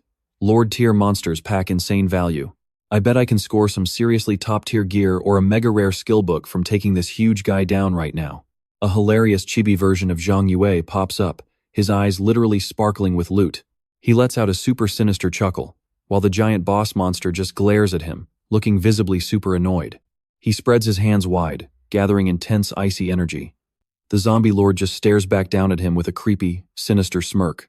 It furiously roars out and swoops straight down to attack, but it instantly shrieks in agonizing pain, taking a brutal direct hit from Zhang Yue's freezing frost blast. Watch closely here. Zhang Yue gets violently launched into the air by a massive surprise barrage of erupting ground spikes. He yells out in panic, "Oh man, this is bad." The monster ruthlessly unleashes another deadly wave of icy spikes straight at him. He takes a massive hit directly mid-air. A system alert suddenly pops up. You took massive damage from the fire and ice zombie lord's deadly frost spike. You lost 352 health points. Recovering quickly, his magic staff starts fiercely radiating intense auras of both fire and ice.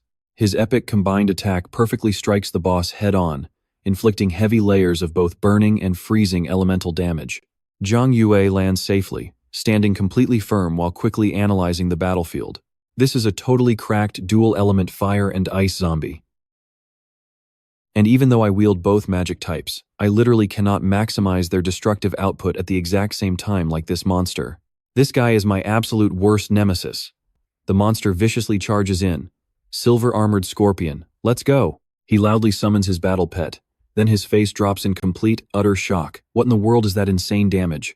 The giant scorpion's sharp pincers instantly flare up with incredibly powerful green energy. Suddenly, a massive ring of razor-sharp icy spikes is violently summoned around the charging monster, completely trapping it inside. But the brave, silver-armored scorpion shrieks in agonizing pain as it gets brutally pierced by countless incoming ice spikes, before completely dissolving right into thin air. We both saw that coming 2 glowing system panels instantly appear. The very first panel delivers some absolutely heartbreaking battle news. Unfortunately, your loyal silver-armored scorpion pet has tragically sacrificed itself during this incredibly brutal combat encounter. Please wait 3 whole hours at the resurrection pool. You will also take a penalty of -1 level, plus a massive -10 pet loyalty drop. But immediately after that disaster, the second system panel pops up. The elite Necromancer passive effect has successfully activated. You only need to wait 1 hour, and all those annoying death penalties will be completely nullified. Zhang Yue gets violently knocked high into the air again, staring down at the furious beast in pure shock. He breaks a cold sweat. finally realizing the absolutely terrifying gap in their power. Damn it, this brutal enemy is operating on a completely different, terrifying level compared to those basic First World Lord monsters. But right at that moment, boom, a gigantic streak of blinding purple lightning blasts straight down from the sky, directly hitting the monster and dealing an absolutely mind-blowing damage number. -1981. Zhang Yue whips around, looking totally stunned. There she is, Su Yan, floating gracefully midair while rocking an incredibly powerful and gorgeous brand new magic outfit. He blurts out in total disbelief, "The fairy lady is here?" She glares fiercely with a totally determined expression and shouts loudly, "I will handle the heavy crowd control magic. Just keep doing your damage thing." Hearing that, Zhang Yue flashes a hyper-confident smirk and quickly nods back. His legendary staff immediately flares up to life. He unleashes a vicious, rapid-fire attack using massive, razor-sharp, jagged ice crystals, flying straight at the boss, continuously chunking the massive monster's health bar down with -150 damage hits. The boss roars out in absolute blazing fury as it gets completely trapped inside a massive, chaotic tornado made entirely of violently explosive fireballs. Zhang Yue stares at Su Yan.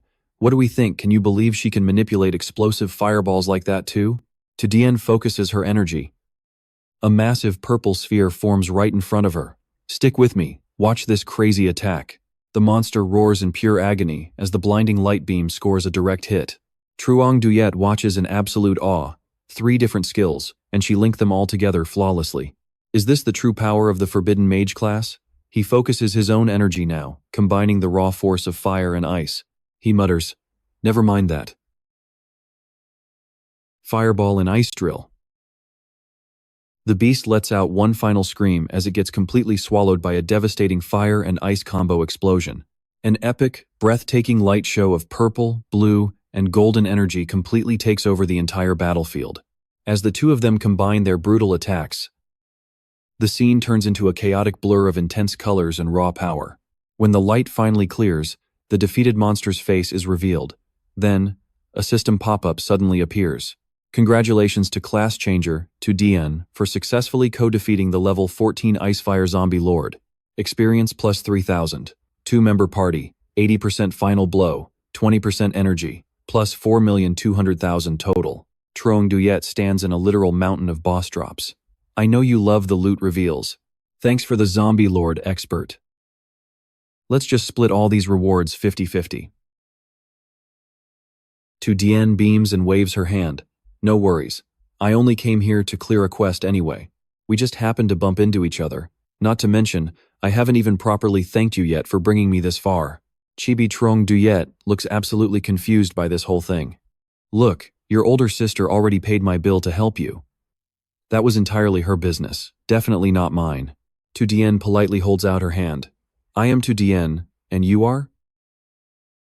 Truong Duyet just glances at her with a calm expression.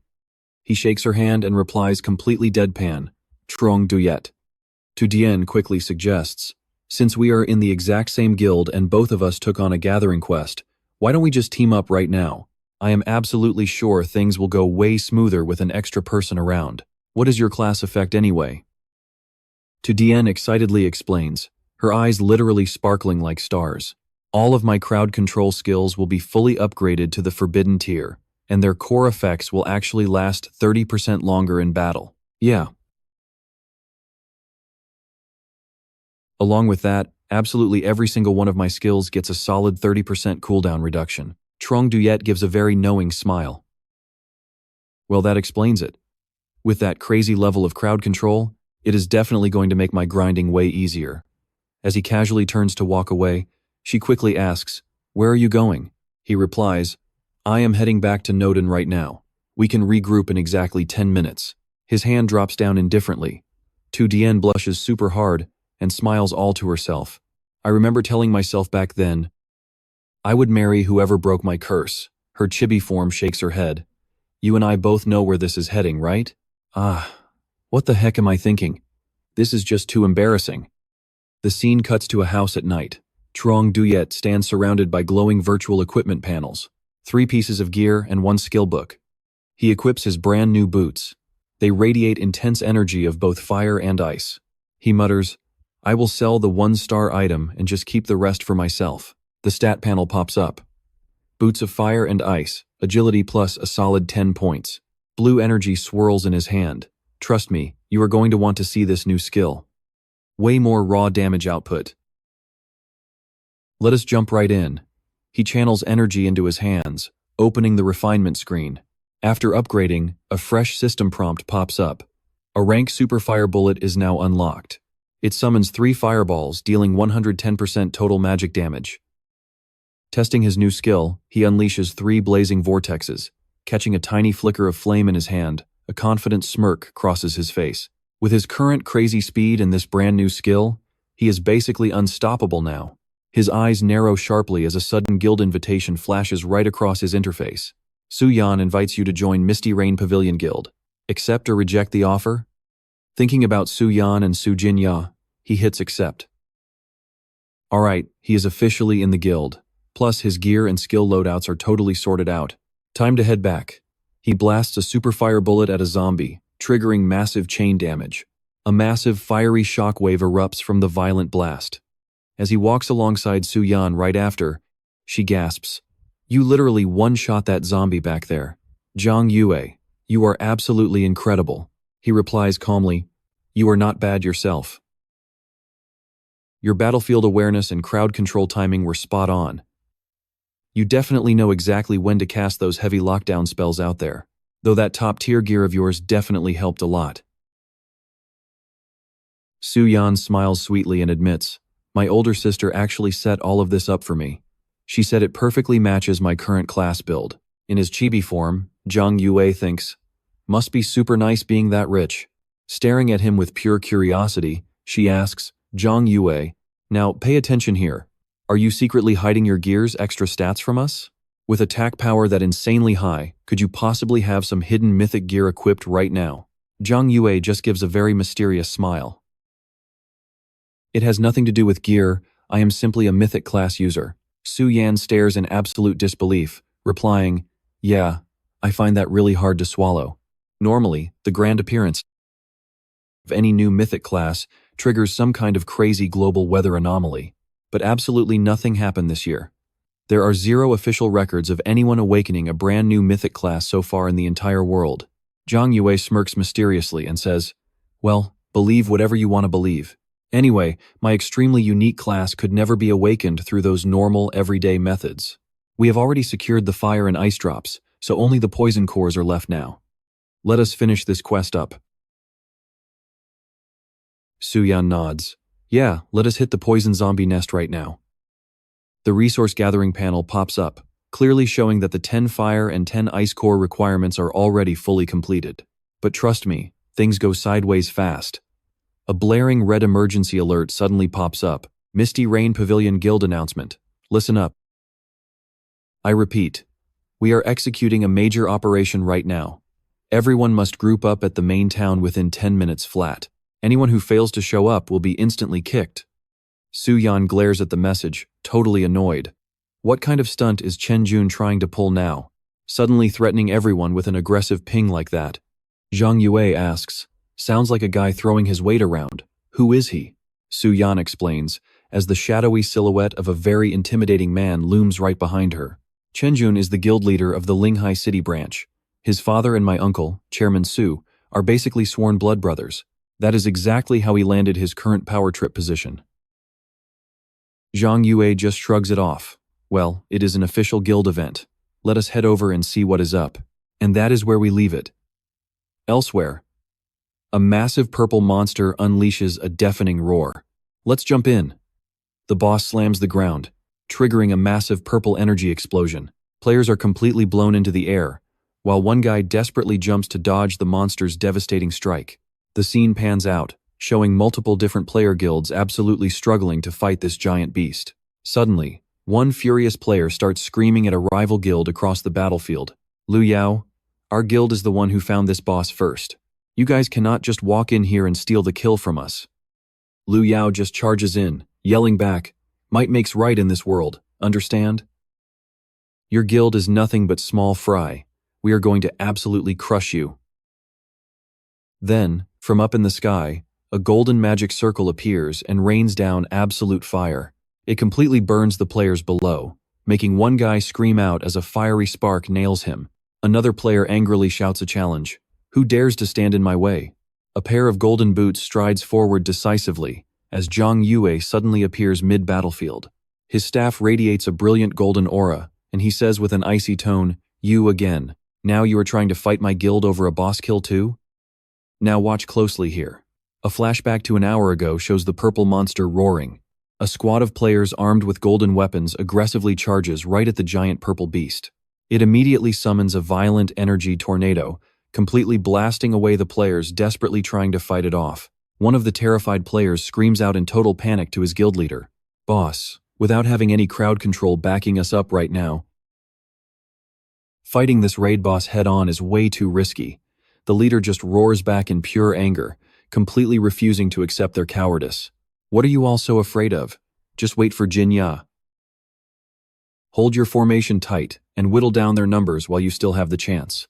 A pair of gorgeous golden boots touches down onto the ground as light as a feather, signaling the arrival of reinforcements as Zhang Yue and Su Yan officially step onto the battlefield.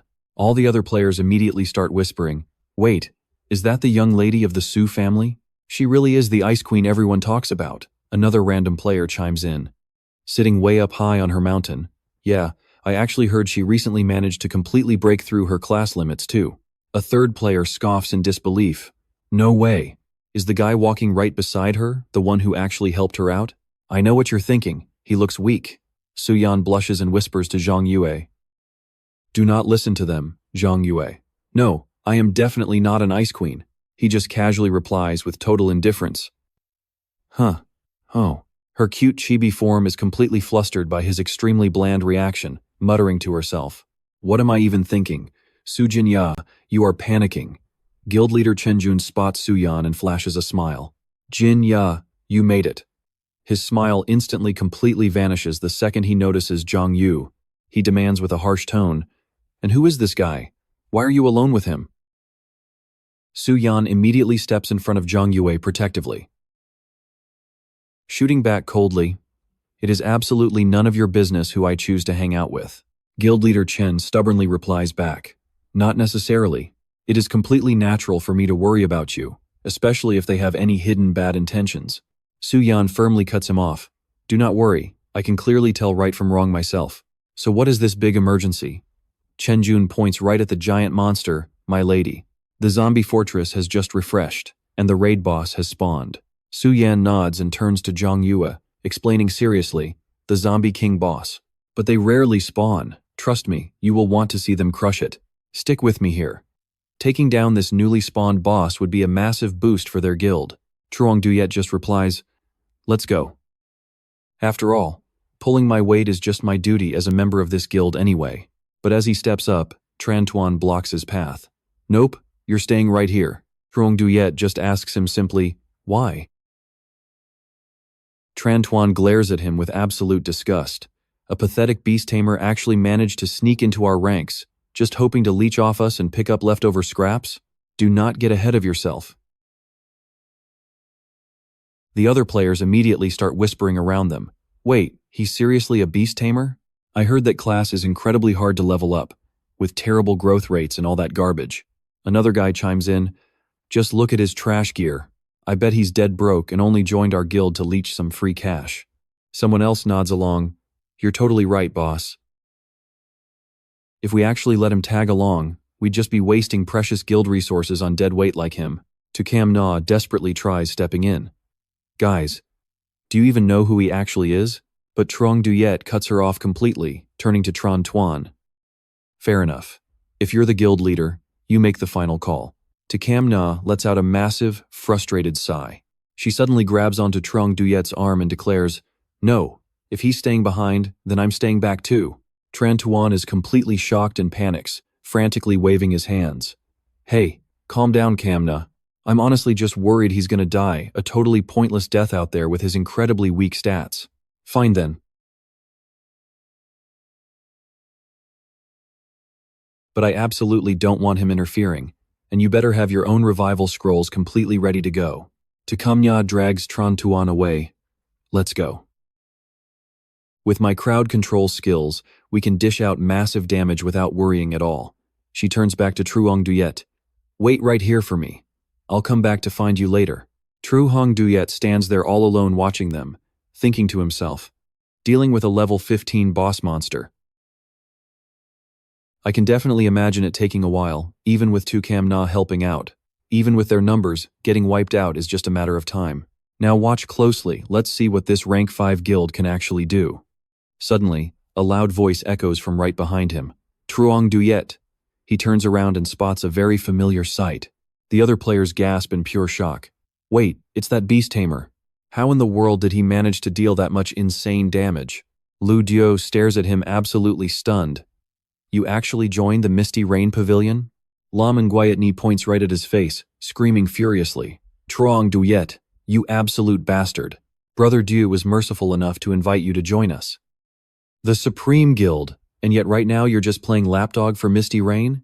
I never once asked you to become one of his people.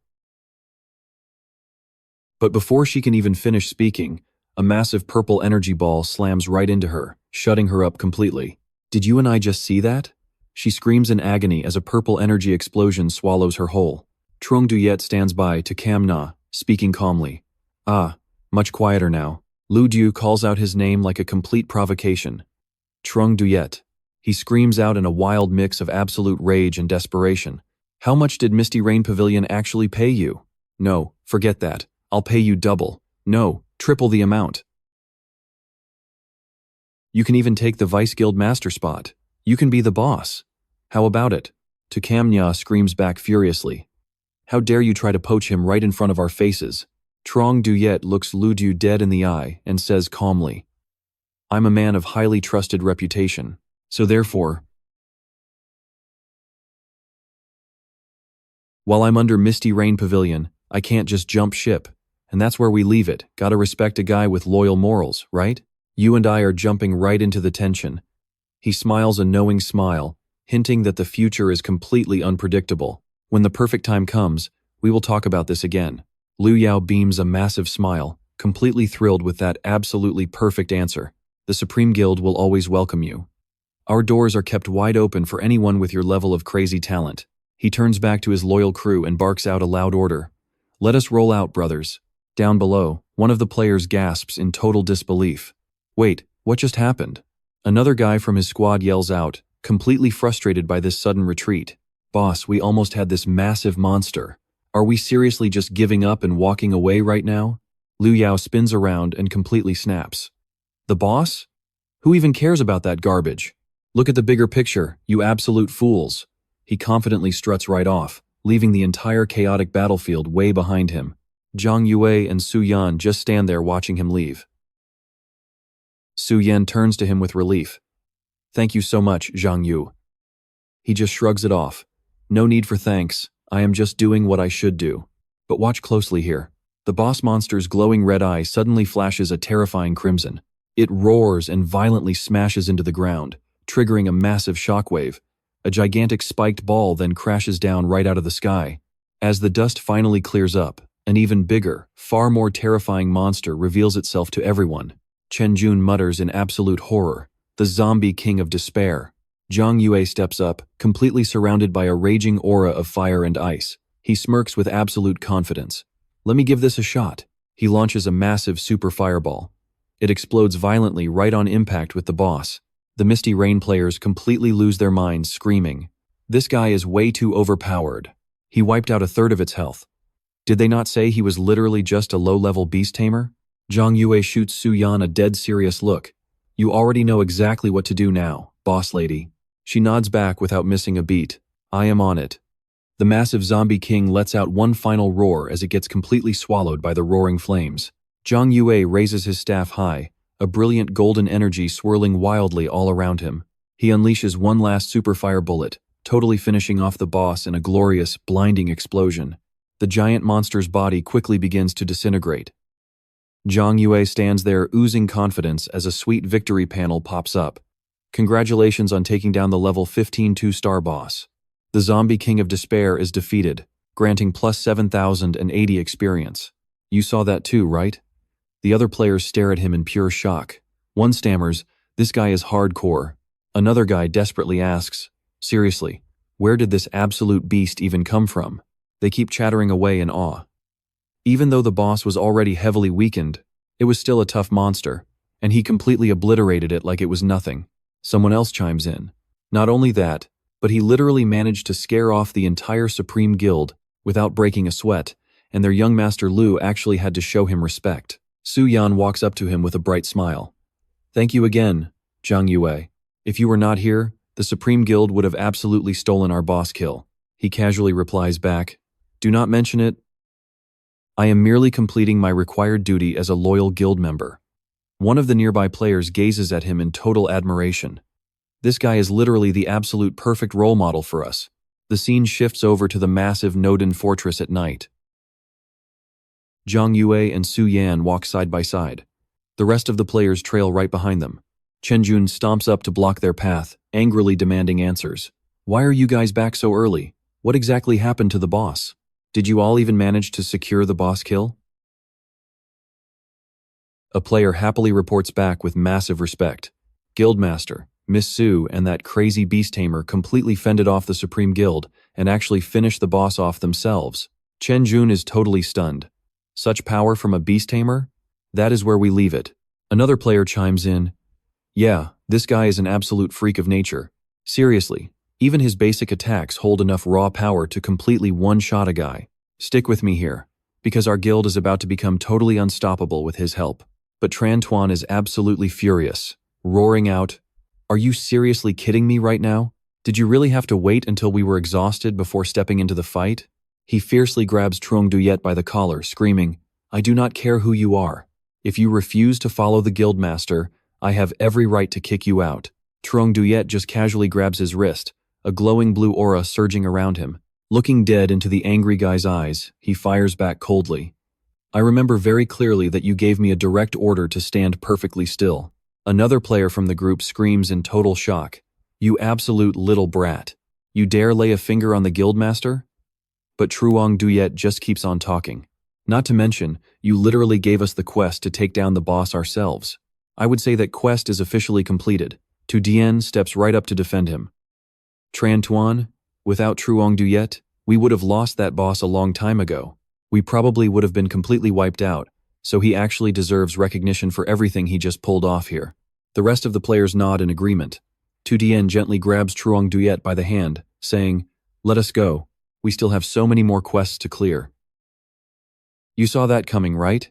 Tran Tuan and his crew are left standing there completely humiliated. Gritting his teeth in pure rage, he snaps an order at his loyal lackey. Keep watching him. Report back to me the very second you finally figure out what his major weakness is.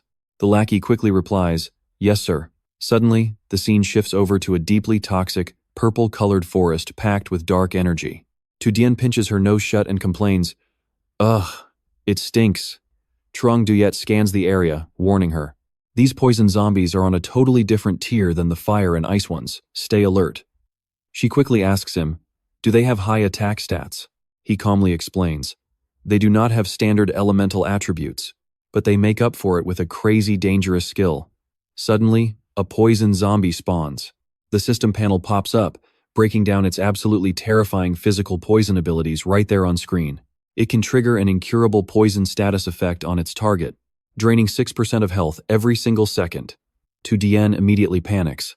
I know what you are thinking. Her eyes are spinning in shock, hands tightly clutched in pure panic. But Truong Duyet just calmly reassures the purple-haired girl standing right beside him. You literally just need to make sure you cast your healing spells on a periodic timer. Tu Dien obediently nods and replies, got it. But then, she suddenly realizes something is happening. Her purple eyes widen in massive surprise as she yells, wait a second. A hand suddenly stretches out holding a brilliantly glowing equipment card. He smoothly says, take this as your reward for helping clear that heavy guild mission earlier. She reaches out to grab the card, giving a short but very sweet, thank you. A massive burst of purple and white magical energy aggressively swirls around, firing off wildly powerful star-shaped beams of light. Meanwhile, a zombie steps up, its glowing eyes and entire body radiating a highly terrifying purple aura. It opens its jaws and unleashes a totally savage roar. Tu Dien screams out, her face full of sheer panic. urging Truong Duyet as he fiercely dashes straight into battle. She yells, "Truong Duyet, hurry up." He drops a massive 3-hit combo infused with raw fire and ice magic, triggering an absolutely devastating explosion on impact, completely burying the monster inside a colossally heavy stream of damage. Tu Dien flashes a bright smile, hyping him up. "That is some seriously impressive damage output, Truong Duyet. You totally wiped out those zombies in one single hit." Truong Duyet just looks back at her and stays incredibly humble. "Honestly, thanks to your support, that whole thing went a lot smoother than expected." Now, Truong Duyet and Tu Dien walk peacefully side by side. And this is where we leave them, strolling through this beautifully eerie, magical purple forest. "All right, stick with me." Zhang Yue just glances over, completely silent but calculating. Meanwhile, a subordinate reports to the guild leader through a glowing comms screen. "Boss, that guy you told us to watch? He is out questing with the young lady right now. They are farming 10 zombie cores." He adds, "My guys say they are getting pretty close out there, even laughing and joking around together." Chen Jun absolutely loses it. He grinds his teeth in pure, jealous rage. Close? Ever since the day she unlocked that rare Calamity class, she hasn't smiled at me even once. The subordinate chimes in with a sneaky plan. "Boss, you just need to separate them. Then we can permanently kick him right out of the guild." Suddenly, both Chen Jun and his lackey look up at the sky, completely caught off guard. A massive blue system notification panel just popped up right out of thin air. The glowing text is clear as day. "Attention to all class changers stationed out here at the Noden border. A massive monster army will launch an attack on the town in exactly 30 minutes. The invading army's threat level is 13. Please prepare for battle." Hearing this, Chen Jun just narrows his eyes, practically dripping with hate. He mutters in a completely vicious tone, "How dare that nobody lay a finger on me and try to steal my woman." His lackey steps up with a dirty idea. "I will make sure that guy loses his place inside the Misty Rain Pavilion for good. But I definitely will not let him walk away easily either." The lackey actually looks pretty nervous about the whole plan now. "Boss, we have resurrection scrolls here. Now pay close attention here. Player killing is totally disabled in safe zones, meaning taking him down is not going to be an easy task." But Chen Jun just cracks this absolutely insane, sinister smile. He starts explaining the game mechanics. These are the absolute rules of the second world. The second that Monster Army arrives, all of those safe zone protections get completely disabled for players. We just need to wait for that exact moment and strike him down. The camera cuts to a dark forest path, literally completely scattered with the bodies of defeated players, clearly signaling that an absolute massacre of a battle just happened here. Shining gold coins are floating through the air, raining down all over this crazy, glowing purple, magical forest. Su Yen smiles, looking super excited. "Keep it up. Just a little bit more and we will finally be done with this quest." Zhang Yue stares straight ahead, his face dead serious as he replies, "That monster army is going to spawn in exactly 30 minutes. We really need to maximize this time." Suddenly, a zombie with glowing red eyes lunges right at him. It lets out a savage roar and aggressively chomps down hard onto Zhang Yue's shoulder, making him scream in pain. Seeing Zhang Yue in sudden danger, Su Yan completely panics. The massive staff gripped tightly in her hand starts glowing with magic. A blinding pink light flares up as she screams out his name in pure, absolute panic. "Zhang Yue. Now watch this epic save." Zhang Yue's eyes just flash. He violently swings his staff, completely smashing that zombie's head wide open with one single, devastating strike. A single drop of disgusting black blood drips down, sending a tiny ripple across the pitch-dark ground. Su Yan frantically asks Zhang Yue as he sits down to rest, "Are you okay?" He just calmly replies, pointing right at the zombie corpse, "If you walk by the river, your shoes are bound to get wet. Anyway, we are totally done with our work here. Let's just head back." This right here is just a quick translation group sponsor image. A glowing system notification panel suddenly flashes over the scene of a dark, nighttime building, announcing, "Congratulations, you have successfully completed the quest to gather 10 resources. Rewards granted, experience points plus 100,000, and energy goes up by 3,001. Equipment looted includes a +1 zombie armor and +1 zombie pants. Congratulations. You have also received a bonus drop item, a +1 lightning flash skill book." That's where we leave it. Brilliant level up lights completely surround our two heroes. Alright guys, grab a seat, because Su Yan just hit a sweet milestone level 16. The next rank? It is going to cost her 55,000 experience points. Eyes totally sparkling with pure hype, she immediately flexes to Zhang Yue. Look at this, I finally reached level 16. And I even scored 2 level 15, 2-star gear pieces. What about you? Zhang Yue just gives this confident smirk. He is holding a purple energy orb, a roaring beast shadow looming right behind him. He answers coolly, I am already at level 17. That phantom beast keeps leveling up in a bright purple glow. Su Yan quickly notes, honestly, if you were not sharing all your hard-earned experience with your pet, you would definitely be level 20 by now. She stares at him, surprised but clearly worried. With that massive monster army approaching, shouldn't you be refining your gear right now? Zhang Yue calmly replies, oh right. He smiles, completely unfazed. Gripping 2 glowing interface screens, he declares, let us get back on track. Let us begin. The system panel flashes some crazy details. Now pay close attention here. A gold tier drop level 15 zombie explosion-proof armor. Gold quality, Knight class. It gives a solid +5 to his base physique. Endurance gets a +5, with a defense keyword blocking 50 damage points. Extra effective against zombies. The description literally says, wear this, and you will never have to fear another zombie attack ever again. Another notification panel pops up, revealing a second piece of epic gold gear. Gold level 15 zombie blast pants, physical defense 95, and magic defense at 90. Knight class locked. It adds a +5 strength bonus. +5 endurance, and another block stopping 50 flat points of damage. Highly effective against zombies. The item description simply reads, put this on, and the zombie horde will not even be able to approach you. Zhang Yue flashes an incredibly smug smile and firmly lays down the law. With these gears on my level 15 silver armored scorpion, absolutely nobody in the second world can lay a finger on me. Su Yan shifts into her cute chibi form, throwing her hands up, cheering wildly. You and I both think they are ready, right? Time to slay some monsters. But wait, still in her chibi form, she stares in shock at a blue notification. Oh, they are actually looking for me, she mutters, reading the message aloud. Su Yan, report to the office immediately. We need you. Your sister is here too. Everyone is waiting. She panics internally. Wait, my sister is actually here? Did something terrible happen? She shoots Zhang Yue a super guilty look, saying, Zhang Yue, I am so sorry about this, but family matters just came up. You must face the monster horde alone. Zhang Yue nods, totally understanding her situation. Do not worry, go quickly, because once this massive event officially kicks off, you will be completely locked in. She is still agonizing. Clenching her fists tight, she warns him anxiously, but there are so many monsters. Even if they are only level 13, their sheer numbers will overwhelm you. Please be careful, Zhang Yue. He smiles warmly to reassure her. Thanks for caring about me.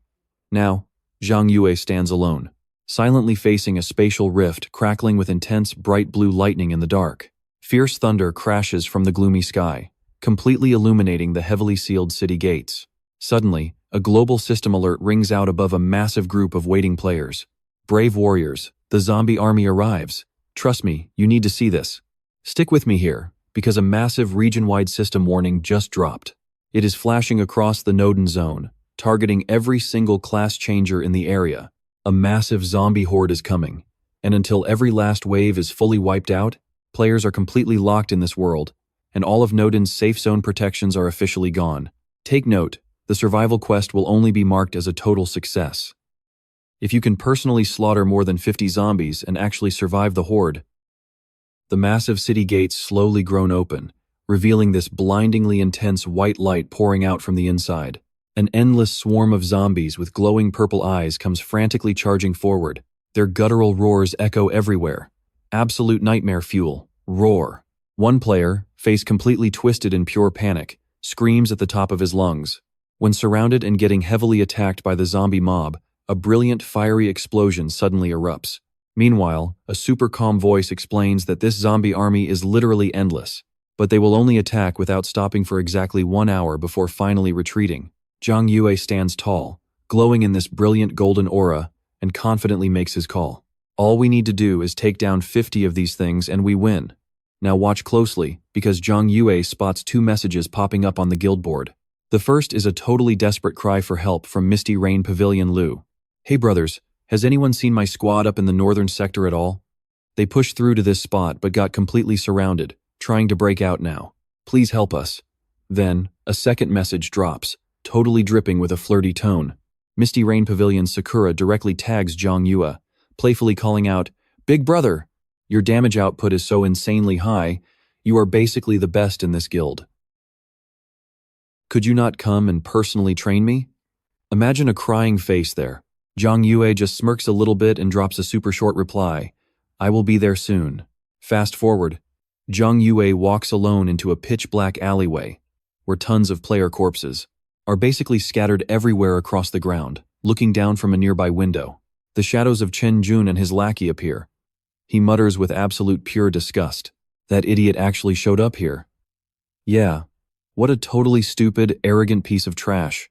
Chen Jun turns to his lackey. "You and I know how villains plot, right?" he asks. "You are certain his defense stats are low?" The henchman nods back with total confidence. "Yes, I noticed his damage output is absolutely off the charts. But right after a zombie barely grazed him, he took some seriously heavy damage. I am guessing he dumped every single stat point into damage and totally ignored defense." The lackey keeps reporting with this smug confidence, "And exactly according to your orders, boss. I have hidden 12 elite archers in ambush right inside the back alley. Considering how insanely low his defense is, that should be more than enough." Chen Jun presses both hands against the window, laughing like an absolute evil maniac. "Haha, the second he dies, I will have my guys waiting right at the respawn point. He will not even survive for a single second," the guy furiously roars out loud. "I will kill him over and over again." Chen Jun's face is twisting with pure, toxic jealousy and crazy possessiveness. He completely grits his teeth and growls, "That is my woman you are messing with. She belongs to me." Meanwhile, Zhang Yue is just casually strolling down the alleyway. He speaks up saying, "I am here." Then he simply stops walking.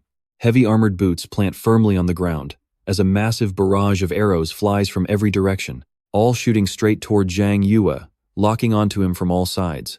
Zhang Yue shouts out, "And trust me, you and I are going to love this." He summons a giant silver-armored scorpion. The beast appears and instantly blocks every single arrow. "Trust me, we are about to watch Tran Tuan and his goons scream in absolute terror. Did you not swear to me that this guy was just some pathetic, weak beast tamer? How is he pulling this off?" Suddenly, a glowing system prompt flashes right in front of him. "Warning. You have been intentionally attacked by other active players. For the next 10 minutes, 0 penalties will be applied for killing your current opponents." A freezing voice echoes out directly from inside the massive scorpion shell. "Are you clowns finally done with your little stage play?" The beast flashes its glowing red eyes as the cold voice continues speaking. "Then it is my turn." A massive burst of intense fire blasts an archer away, leaving him screaming out in pure agonizing pain. Ah, another system window suddenly pops up. You have killed the player free as the wind. Target name has turned gray, totally cleared, 0 guilt points added. Swinging its massive claws, the giant scorpion brutally crushes 2 more terrified assassins on the spot. They scream out in total absolute despair. The system prompt flashes again. You have successfully killed player crazy. The opponent name turns gray, and guilt points remain at absolutely 0. Now, pay attention here. Moving with overwhelming power, the silver-armored scorpion steps forward, its red eyes glowing while terrifying purple energy radiates from its massive body. Truong Duyet stands completely still in the ruined battlefield, entirely surrounded by the dead bodies of his attackers, while the 2 gigantic claws of his scorpion still loom right behind him. Truong Duyet gets this incredibly terrifying glow in his eyes. He simply stares straight ahead with a completely freezing, deadpan expression. Tran Tuan starts stuttering in pure horror and disbelief. How the hell is this guy so incredibly strong? Grabbing his own subordinate tightly by the collar, Tran Tuan roars out in absolute furious rage. "Are you not the exact same idiot who told me his defense stats were basically garbage? Explain to me what the hell is happening right now." Shaking violently, the subordinate cries out, "I have 0 idea." Suddenly, a massive blazing fireball rockets straight toward Tran Tuan and his terrified little henchman. Standing totally alone in the middle of this raging fire, Truong Duyet looks like an absolute boss. Looking straight at his desperate enemies, Truong Duyet speaks up with heavy sarcasm. Did you honestly think you could successfully ambush me with such pathetic, cheap little parlor tricks? Sweating cold bullets, Tran Tuan stammers back. What exactly do you mean by that? Truong Duyet smirks, his smile packed with dark, hidden meaning. You and I both knew this was coming. Ever since we beat that zombie king boss, you have been constantly watching, desperately looking for a chance to kill me. Tran Tuan asks in total shock. So you just faked having weak defense and totally forged your own weak spots? All just to make me drop my guard? Truong Duyet completely calmly replies. I have nothing personal against you. I honestly just wanted to see exactly how you would react to it. Exposed and humiliated, Tran Tuan goes absolutely crazy, swinging his axe and screaming, so what if you figured it out early? I just want you totally dead. Truong Duyet simply raises his staff and instantly unleashes a freezing skill. Ice Explosion Blast. A freezing cold wave violently sweeps across the field, instantly trapping Tran Tuan inside a massive ice block. His frozen face clearly shows absolute, undeniable terror and total helplessness. Another one of Tran Tuan's subordinates screams out loud in a mix of fury and fear. How dare Truong Duyet point his blade straight at a superior officer? Kill him now! The henchman desperately charges at Truong Duyet with heavy purple energy wrapped all around him. He screams out loud, "Understood!" Out of nowhere, a blazing fireball blasts directly from a massive fire crystal, rocketing straight toward the charging attacker. The pathetic goon gets completely swallowed by flames, screaming out in the most absolute extreme agony. And that is where we leave it. Still, totally shocked, Tran Tuan screams in disbelief. He actually wiped out an elite assassin of the church. Who the hell are you? Let's dive right in. Tran Tuan screams while Truong Duyet stands like an absolute boss in the roaring inferno. Gripping his staff tightly, he speaks with absolute authority and a cold, ruthless tone. He declares, I am someone you absolutely cannot afford to mess with right now. A glowing blue system notification pops up, clearly displaying the fatal words, You have just been killed by the Necromancer. 0, level 17. Down below, we see the brutal respawn point and his terrified subordinate. In his soul state, the guy stammers in pure horror, Boss. He is the one who cleared it. The entire first world in just half a day. Then he asks in total confusion, What even is a Necromancer anyway? Was not he supposed to be just a beast tamer? Tran Tuan roars back in absolute rage and panic. How the hell am I supposed to know? Tran Tuan grinds his teeth hard, his face twisting with pure hatred as the harsh truth finally hits him. Now pay attention here. That is exactly why his ID stayed hidden. He was just a deadly wolf in sheep's clothing all along. He vows with insane malice, Truong Duyet, I will absolutely never share the same sky with you again. The scene cuts back to the real world, outside the two-family mansion under pouring rain. An incredibly furious voice echoes from inside the house. I will never, ever agree to something like that. Inside a super luxurious office, Takam Ngan is absolutely fuming, screaming at everyone around her. I already told you, I do not like Tran Tuan at all.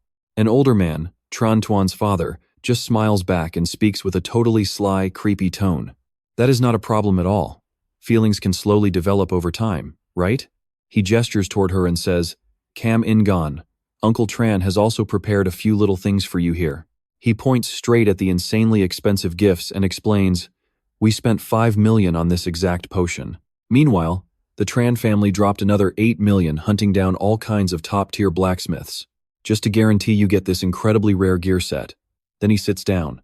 Crossing his arms, he speaks in a super force tone, Tran Tuan is my one and only son, and he will inherit the whole company once you two get married. You could have full access to literally everything we own. But Takam Ngan firmly rejects him. Thanks for your incredible generosity, Uncle Tran, but I want to make these decisions for myself. We both felt that. Tran Tuan's father narrows his eyes quite dangerously. He slams the desk and roars with absolute fury. Kam Ngan, do you not realize how much the two families spent? Just to develop your skills? How can you sprout such complete nonsense out loud in public like this? Takam Ngan's older sister, Tamak, simply stands there with an ice-cold expression. Her hair totally covers her insanely angry eyes. Then Tamak steps right up. Placing a hand on her sister's shoulder, she speaks firmly to Tran Tuan's father. Listen here, uncle. Please understand this right now. My little sister is not some cheap commodity for exchange. Absolutely nobody gets to make these life choices for her. Tamak then turns to comfort her little sister with a super warm smile. Do not worry, Kamgon. Your big sister will always stand by your side on this journey to find true happiness. Deeply moved, Takam Ingon replies, Thank you so much.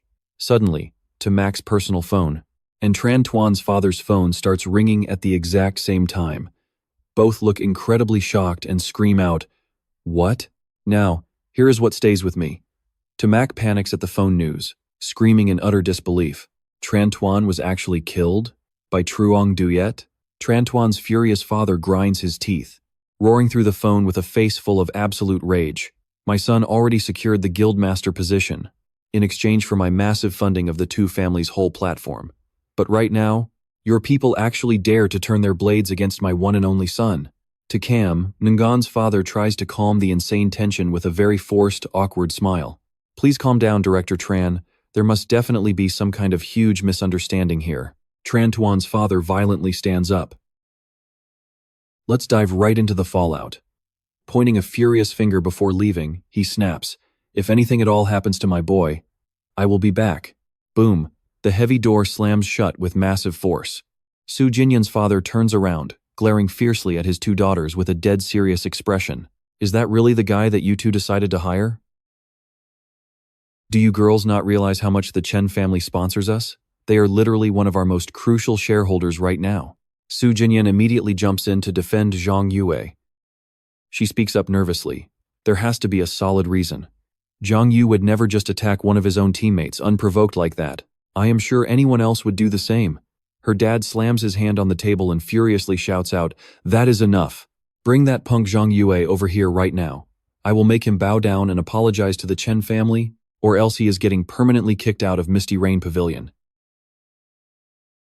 Su Jinyan stares at her father in total shock, weakly crying out, Dad!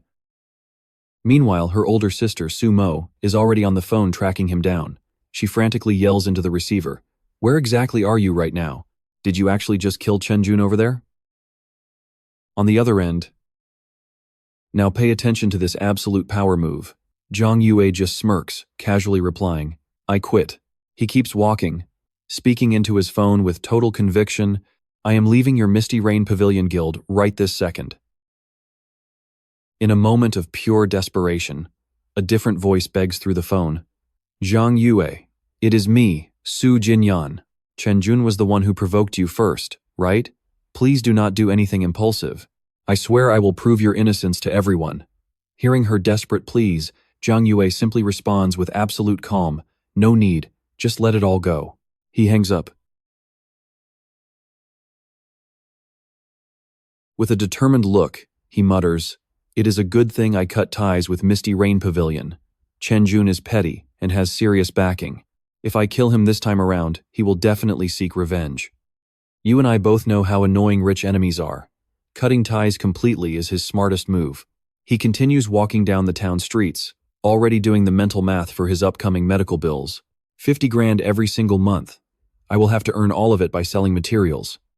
To get my hands on high-tier loot, I need to clear the second world fast and immediately push straight into the third. He looks around the settlement and mutters, I still need to survive 2 massive waves of zombie attacks and conquer 1 dungeon, just to finish my remaining quests for the second world. Right on cue, a glowing system interface pops up in front of him, detailing his current mission objectives. Second world questline, the Grand Zombie Siege event. The background lore? When the apocalypse hit, the entire globe faced utter disaster. Humanity was covered in dark clouds, with people mutating into absolute monsters one after another in rapid succession. Now, undead hordes are besieging the city. As a survivor stationed in Nottingham, you have to team up with the other players to successfully defend this entire city. Because if those zombies manage to breach the city walls, there will be absolutely nowhere left to run. World Quest 1 complete a single dungeon. Current progress is 0 out of 1. World Quest 2 participate in and successfully repel 3 zombie waves. Current progress sits at 1 out of 3. Take note, right after finishing all the quests above, you will officially unlock the portal to the second world boss dungeon.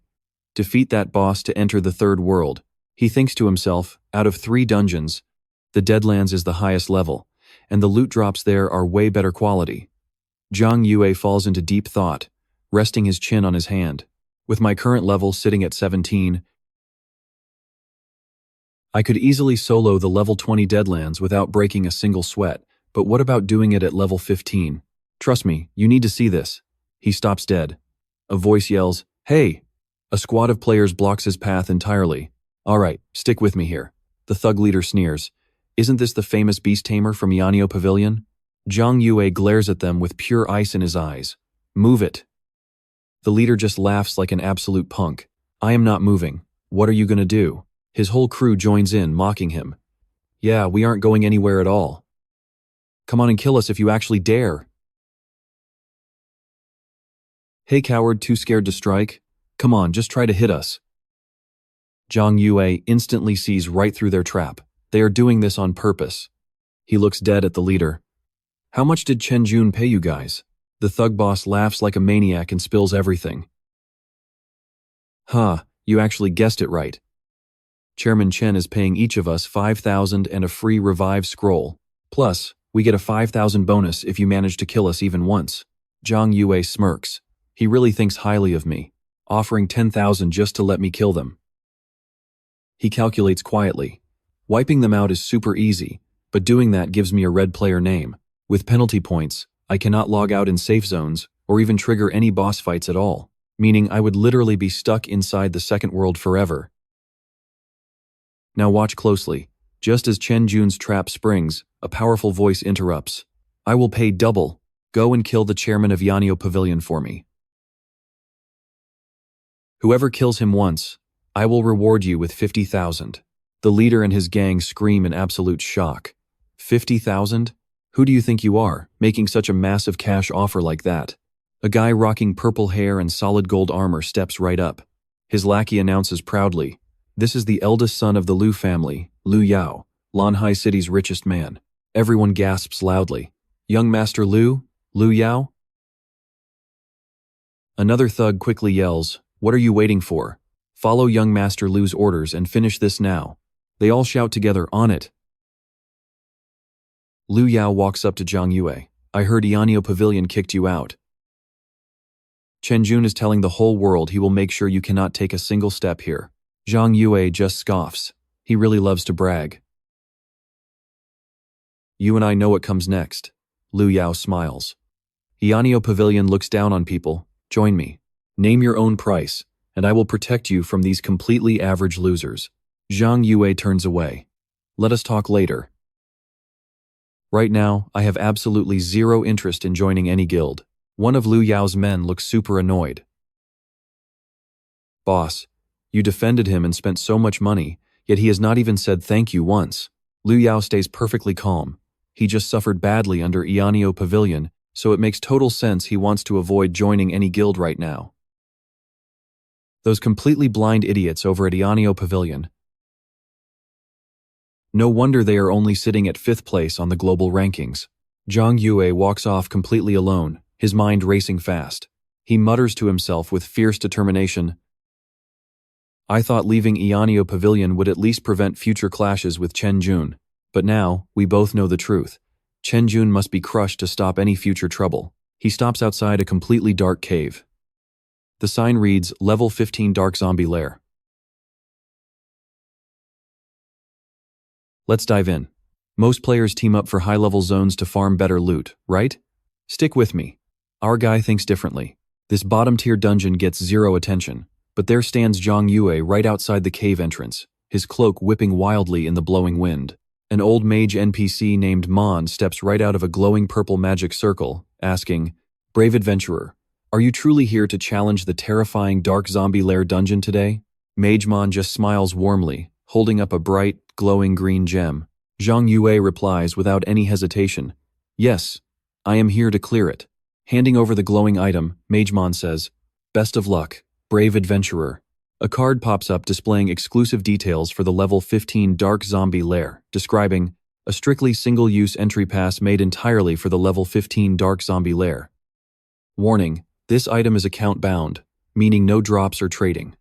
He thinks to himself, Normal cards from this zombie lair can be refined into gold, which can upgrade this exact zone straight into a rare hidden dungeon. Now watch this closely. The success rate is insanely low, draining massive energy. Nobody wastes time trying this, but our boy is built differently. Zhang Yue smiles with pure confidence, tightly gripping the green card as it bursts with brilliant, glowing golden energy. He says with absolute determination, "No matter how low the odds or insane the cost, I will refine it over and over until that gold card drops." Meanwhile, deep in a dark forest, furious screams echo out. "Chen Jun, do not run. 50 grand on the line, chase him down, kill him." Chen Jun runs for his life, screaming in pure panic and rage. Hiding behind a tree, Chen Jun shouts in absolute confusion, "Damn it all. I literally paid these guys, and now they are turning against me. What the hell is even going on right now?" A minion standing nearby states firmly, "This is definitely Zhang Yue doing this." The lackey nervously warns, "Boss, you cannot use any revive scrolls for the next 5 days.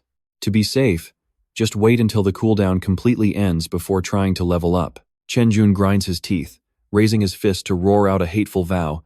"Damn you, Zhang Yue, if I do not kill you, my name is not Chen Jun." Suddenly, a massive blue system notification panel pops up. "I know what you are thinking, massive game changer here." They look up in total shock. "Attention Nottingham players. A hidden player used a gold card, upgrading the normal dungeon.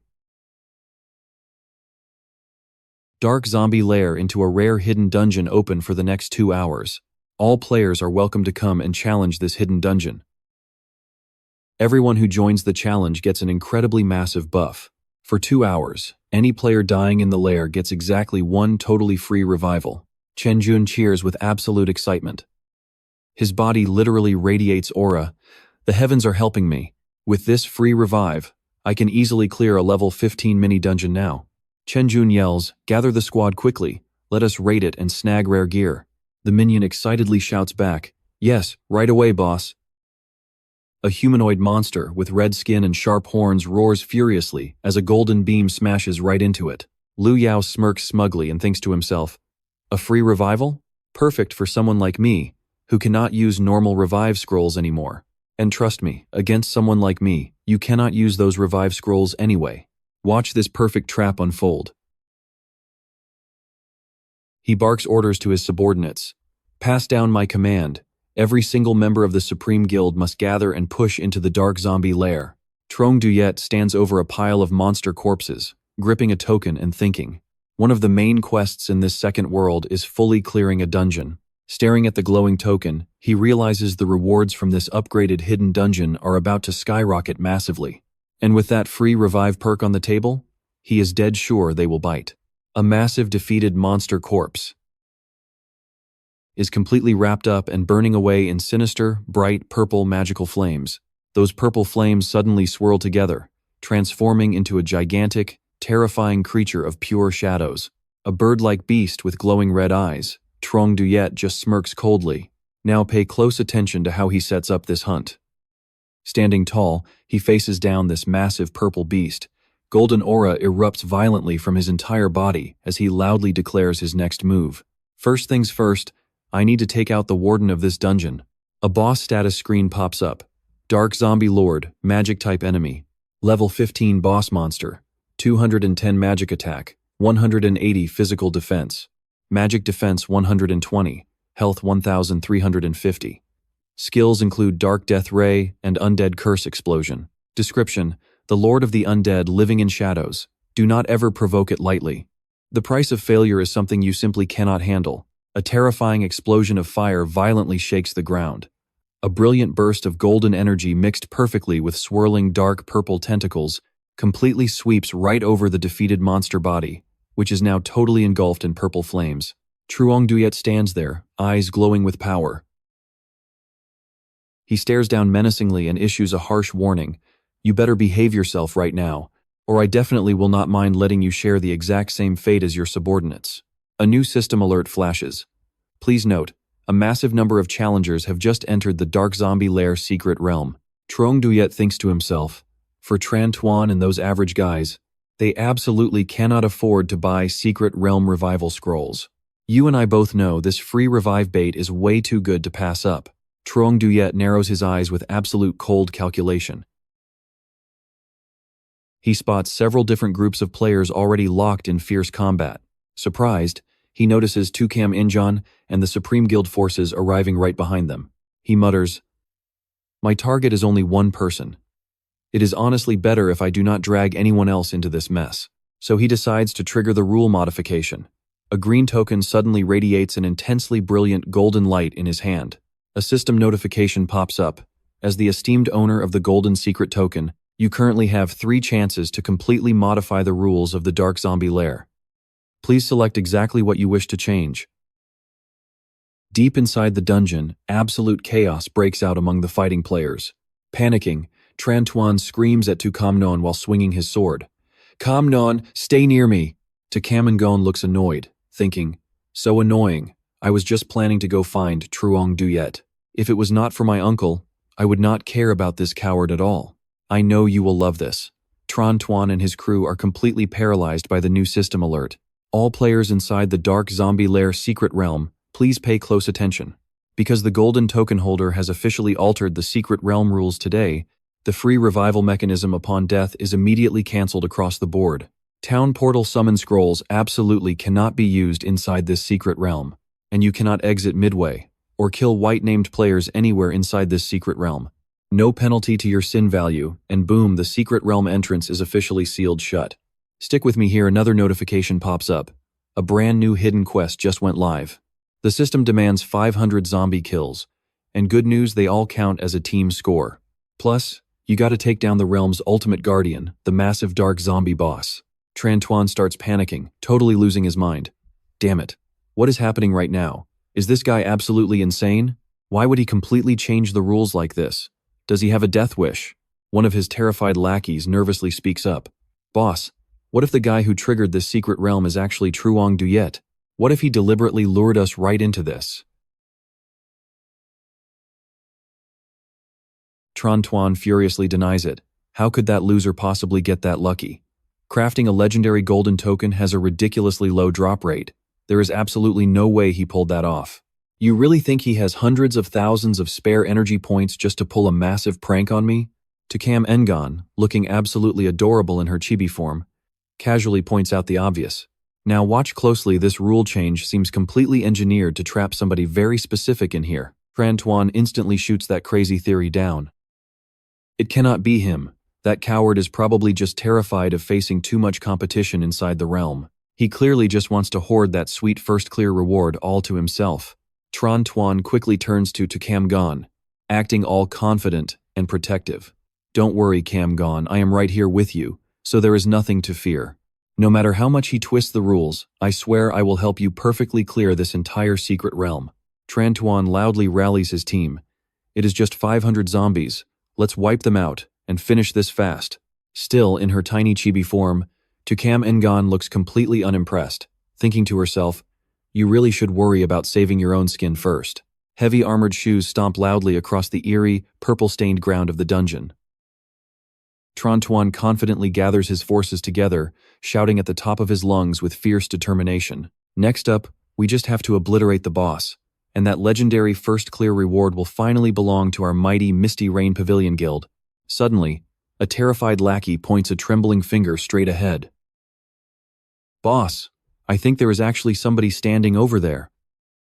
Tran Tuan violently screams in pure disbelief. How is this even possible? Who could possibly clear this faster than our elite Misty Rain Pavilion? A frustratingly familiar voice echoes through the dark. "Yo, you guys finally decided to show up. You and I both saw this coming." Tran Tuan and Tukam Ngan completely freeze in shock. That smug voice is absolutely Truong Duyet. Sitting casually right on his giant pet's back, gripping his magical staff, he looks down at them with absolute patience and boldly declares, "I have been waiting way too long." Tukam Ngan instantly cheers up, her adorable face mixing shock with pure joy as her eyes light up brightly. "Truong Duyet, what are you doing here? I was literally just about to go looking for you." Tran Tuan grinds his teeth, roaring with pure fury and heavy suspicion burning right in his eyes. "Are you the one who actually triggered this secret realm? Where did you even get a golden token? Truong Duyet steps forward with a totally cocky, confident swagger. He mocks them with a cold smirk. Weren't you guys desperately trying to find a way to kill me? Well, your golden opportunity is sitting right in front of you. A Misty Rain Pavilion member silently curses, completely paralyzed by absolute terror. Damn it, this is so bad. I originally entered this place just to secure that free revival chance from the Dark Zombie Lair's secret realm mechanics. But I never expected to walk blindly straight into this psycho's deadly trap. If he decides to rush us right now, I might actually die for real today.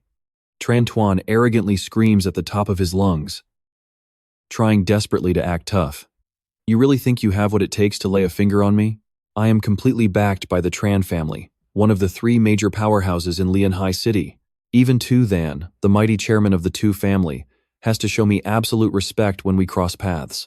You and I know that won't save him. Who are you to challenge me? Tran Tuan barks. Cam Non. Alright, stick with me here.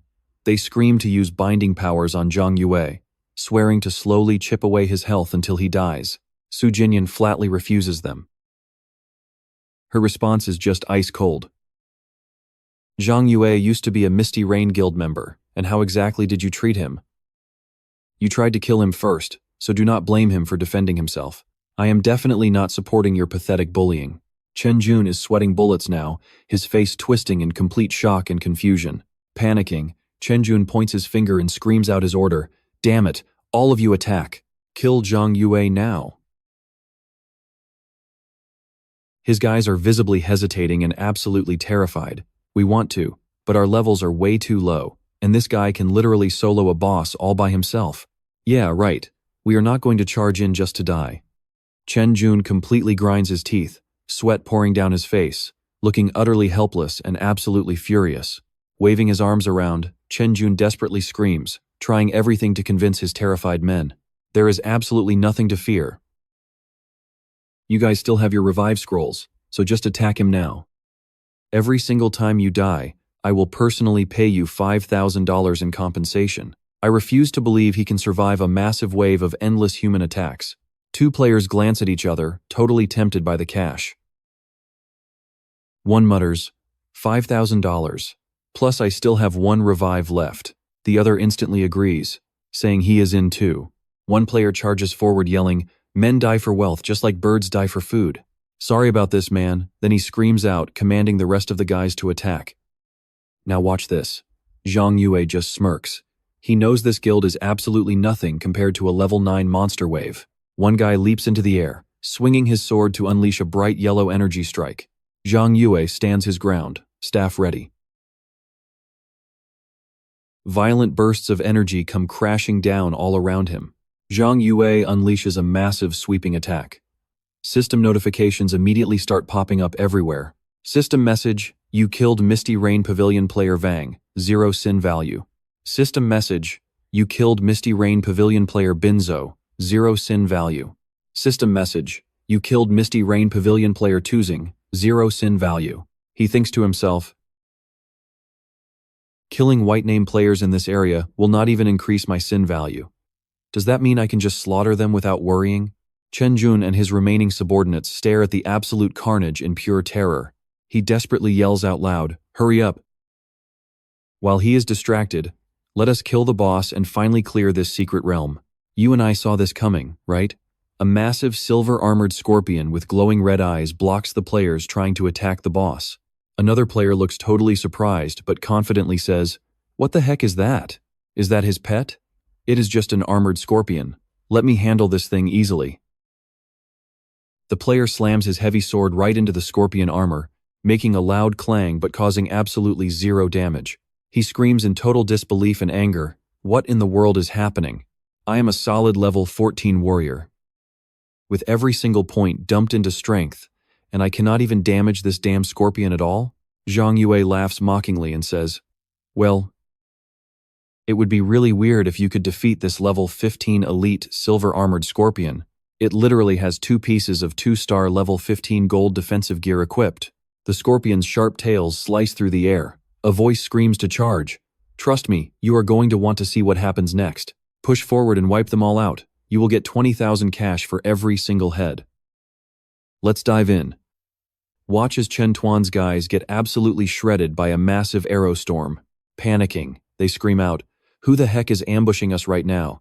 Weren't the Misty Rain Pavilion guys the only ones here? I have no clue. Did they come here just to take our lives?" Zhang Yue just watches in complete silence, his face totally blank and emotionless.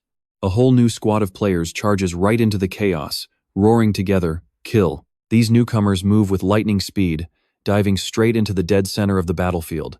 This fresh group of players easily takes down the other guild's forces without breaking a sweat. Zhang Yue watches the crazy scene in surprise. Lu Yao suddenly shows up with his crew. He lets out a furious roar.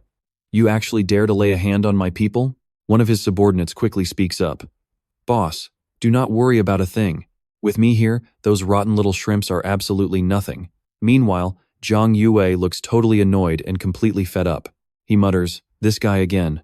Over on the other side, Chen Tuan screams in pure anger while getting attacked by a Supreme Guild member. "Lu Yao, what is the meaning of all this?" "I have never targeted anyone from the Supreme Guild in my entire life." Lu Yao just smirks with absolute arrogance, looking down his nose as he says, "Oh, it's nothing. I just heard a rumor that you really love using cash to solve all your problems. So I really wanted to see, do you actually have more money than I do?"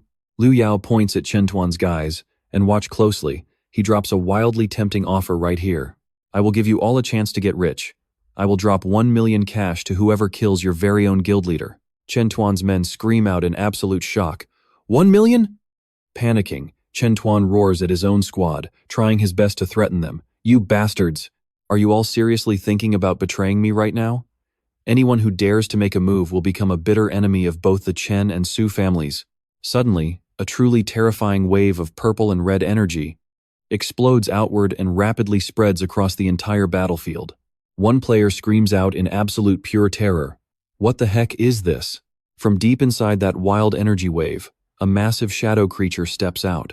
With glowing red eyes, it slowly emerges, spreading total absolute horror to all the shocked players standing nearby. Zhang Yue stays calm. You and I know exactly what he's thinking. When a territory lord or boss monster's health bar drops dangerously low, there is a tiny chance it will actually go completely berserk. It really looks like those flying arrows cause the Dark Zombie Lord's health bar to keep dropping way too fast. The monster lets out a deafening roar as its body starts mutating, growing much larger and way more terrifying than before. A map-wide notification panel suddenly pops up, broadcasting an alert for the Dark Zombie Lair Zone. Attention to all players currently inside the hidden instance of the Dark Zombie Lair. The Dark Zombie Lord has gone berserk and evolved into a level 17 3-star boss. A brand new boss, the Dark Zombie Tyrant, stands tall and completely dominates the space. Lu Yao screams out loud in pure terror and extreme burning anger. His face totally twists up. "A damn 3-star boss. Nobody told me this boss could actually level up like that." The glowing, blood-red eyes of the massive Dark Zombie Tyrant suddenly flash with pure, savage rage. The monstrous tyrant unleashes an earth-shattering, absolutely deafening roar and blasts out a devastating, bright red wave of pure, destructive energy, wiping out the surrounding players instantly, making them scream out in absolute agony. "Ah!" A glowing system notification panel suddenly pops up. Since the Instance Guardian went totally berserk, the difficulty skyrocketed, and the exit is locked. Trust me, you and I are gonna love what comes next. Stick with me, this dark zombie nest just ripped wide open. Players can now escape the secret realm whenever they want. Seeing this, Tran Tuan bursts out into an absolutely unhinged, crazy fit of laughter. "Ha ha ha, it seems even the heavens are helping me today." Tran Tuan points directly at Lu Dieu, who is busy getting wrecked by the boss, and screams with pure joy, "Lu Dieu, aren't you supposed to be some kind of fake expert?" Tran Tuan channels raw energy straight into his sword. He roars, his entire face twisting with pure, toxic hatred. "Today I am going to make you pay the price." Tran Tuan's eyes flash with absolute madness and a dark, unrelenting determination for sweet revenge. But Tran Tuan's epic attack gets blocked by the tyrant boss without even breaking a sweat. The monstrous tyrant roars loudly and launches a brutal strike, sending Tran Tuan flying helplessly into the air. Those glowing red eyes of the tyrant immediately lock on, staring straight at its next unfortunate target. Lu Dieu literally stammers in absolute, freezing terror while facing the massive boss. "Somebody help me." In this desperate moment, Truong Duyet screams out, "Silver-armored scorpion, go!" The giant scorpion charges in to attack the boss, but it barely does any damage before getting violently knocked right back. Truong Duyet suddenly looks genuinely worried.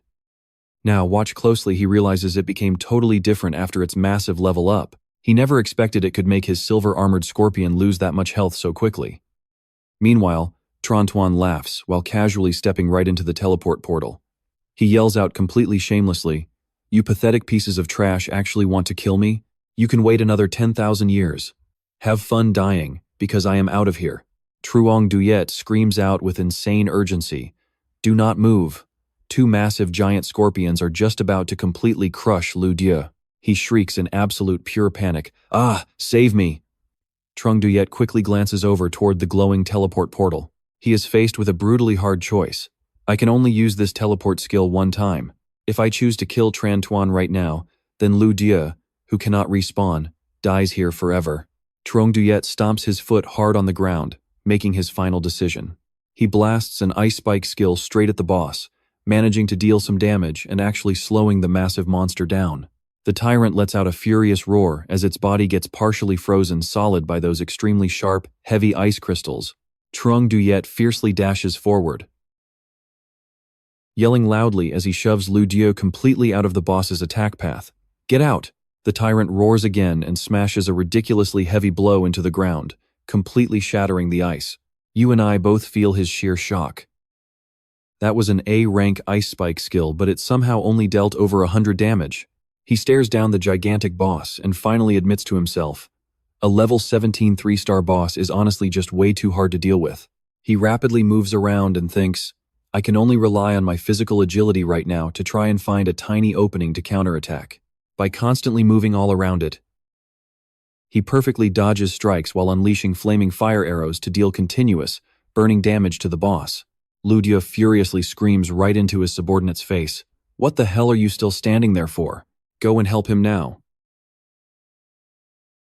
The terrified underling stammers back, "Brother Dieu, if we jump into that crazy battle right now, we are just going to be a massive burden." Truong Duyet gets grazed by a fast attack. He lets out a sharp cry of raw pain. Ah, damn it, this huge guy is actually pretty fast. He quickly sidesteps a crazy powerful energy beam from the boss. The tyrant lets out another insanely angry roar the moment its devastating energy attack completely misses. Truong Duyet glances down at his magic staff and instantly realizes something is very, very wrong. And trust me, things just got incredibly bad.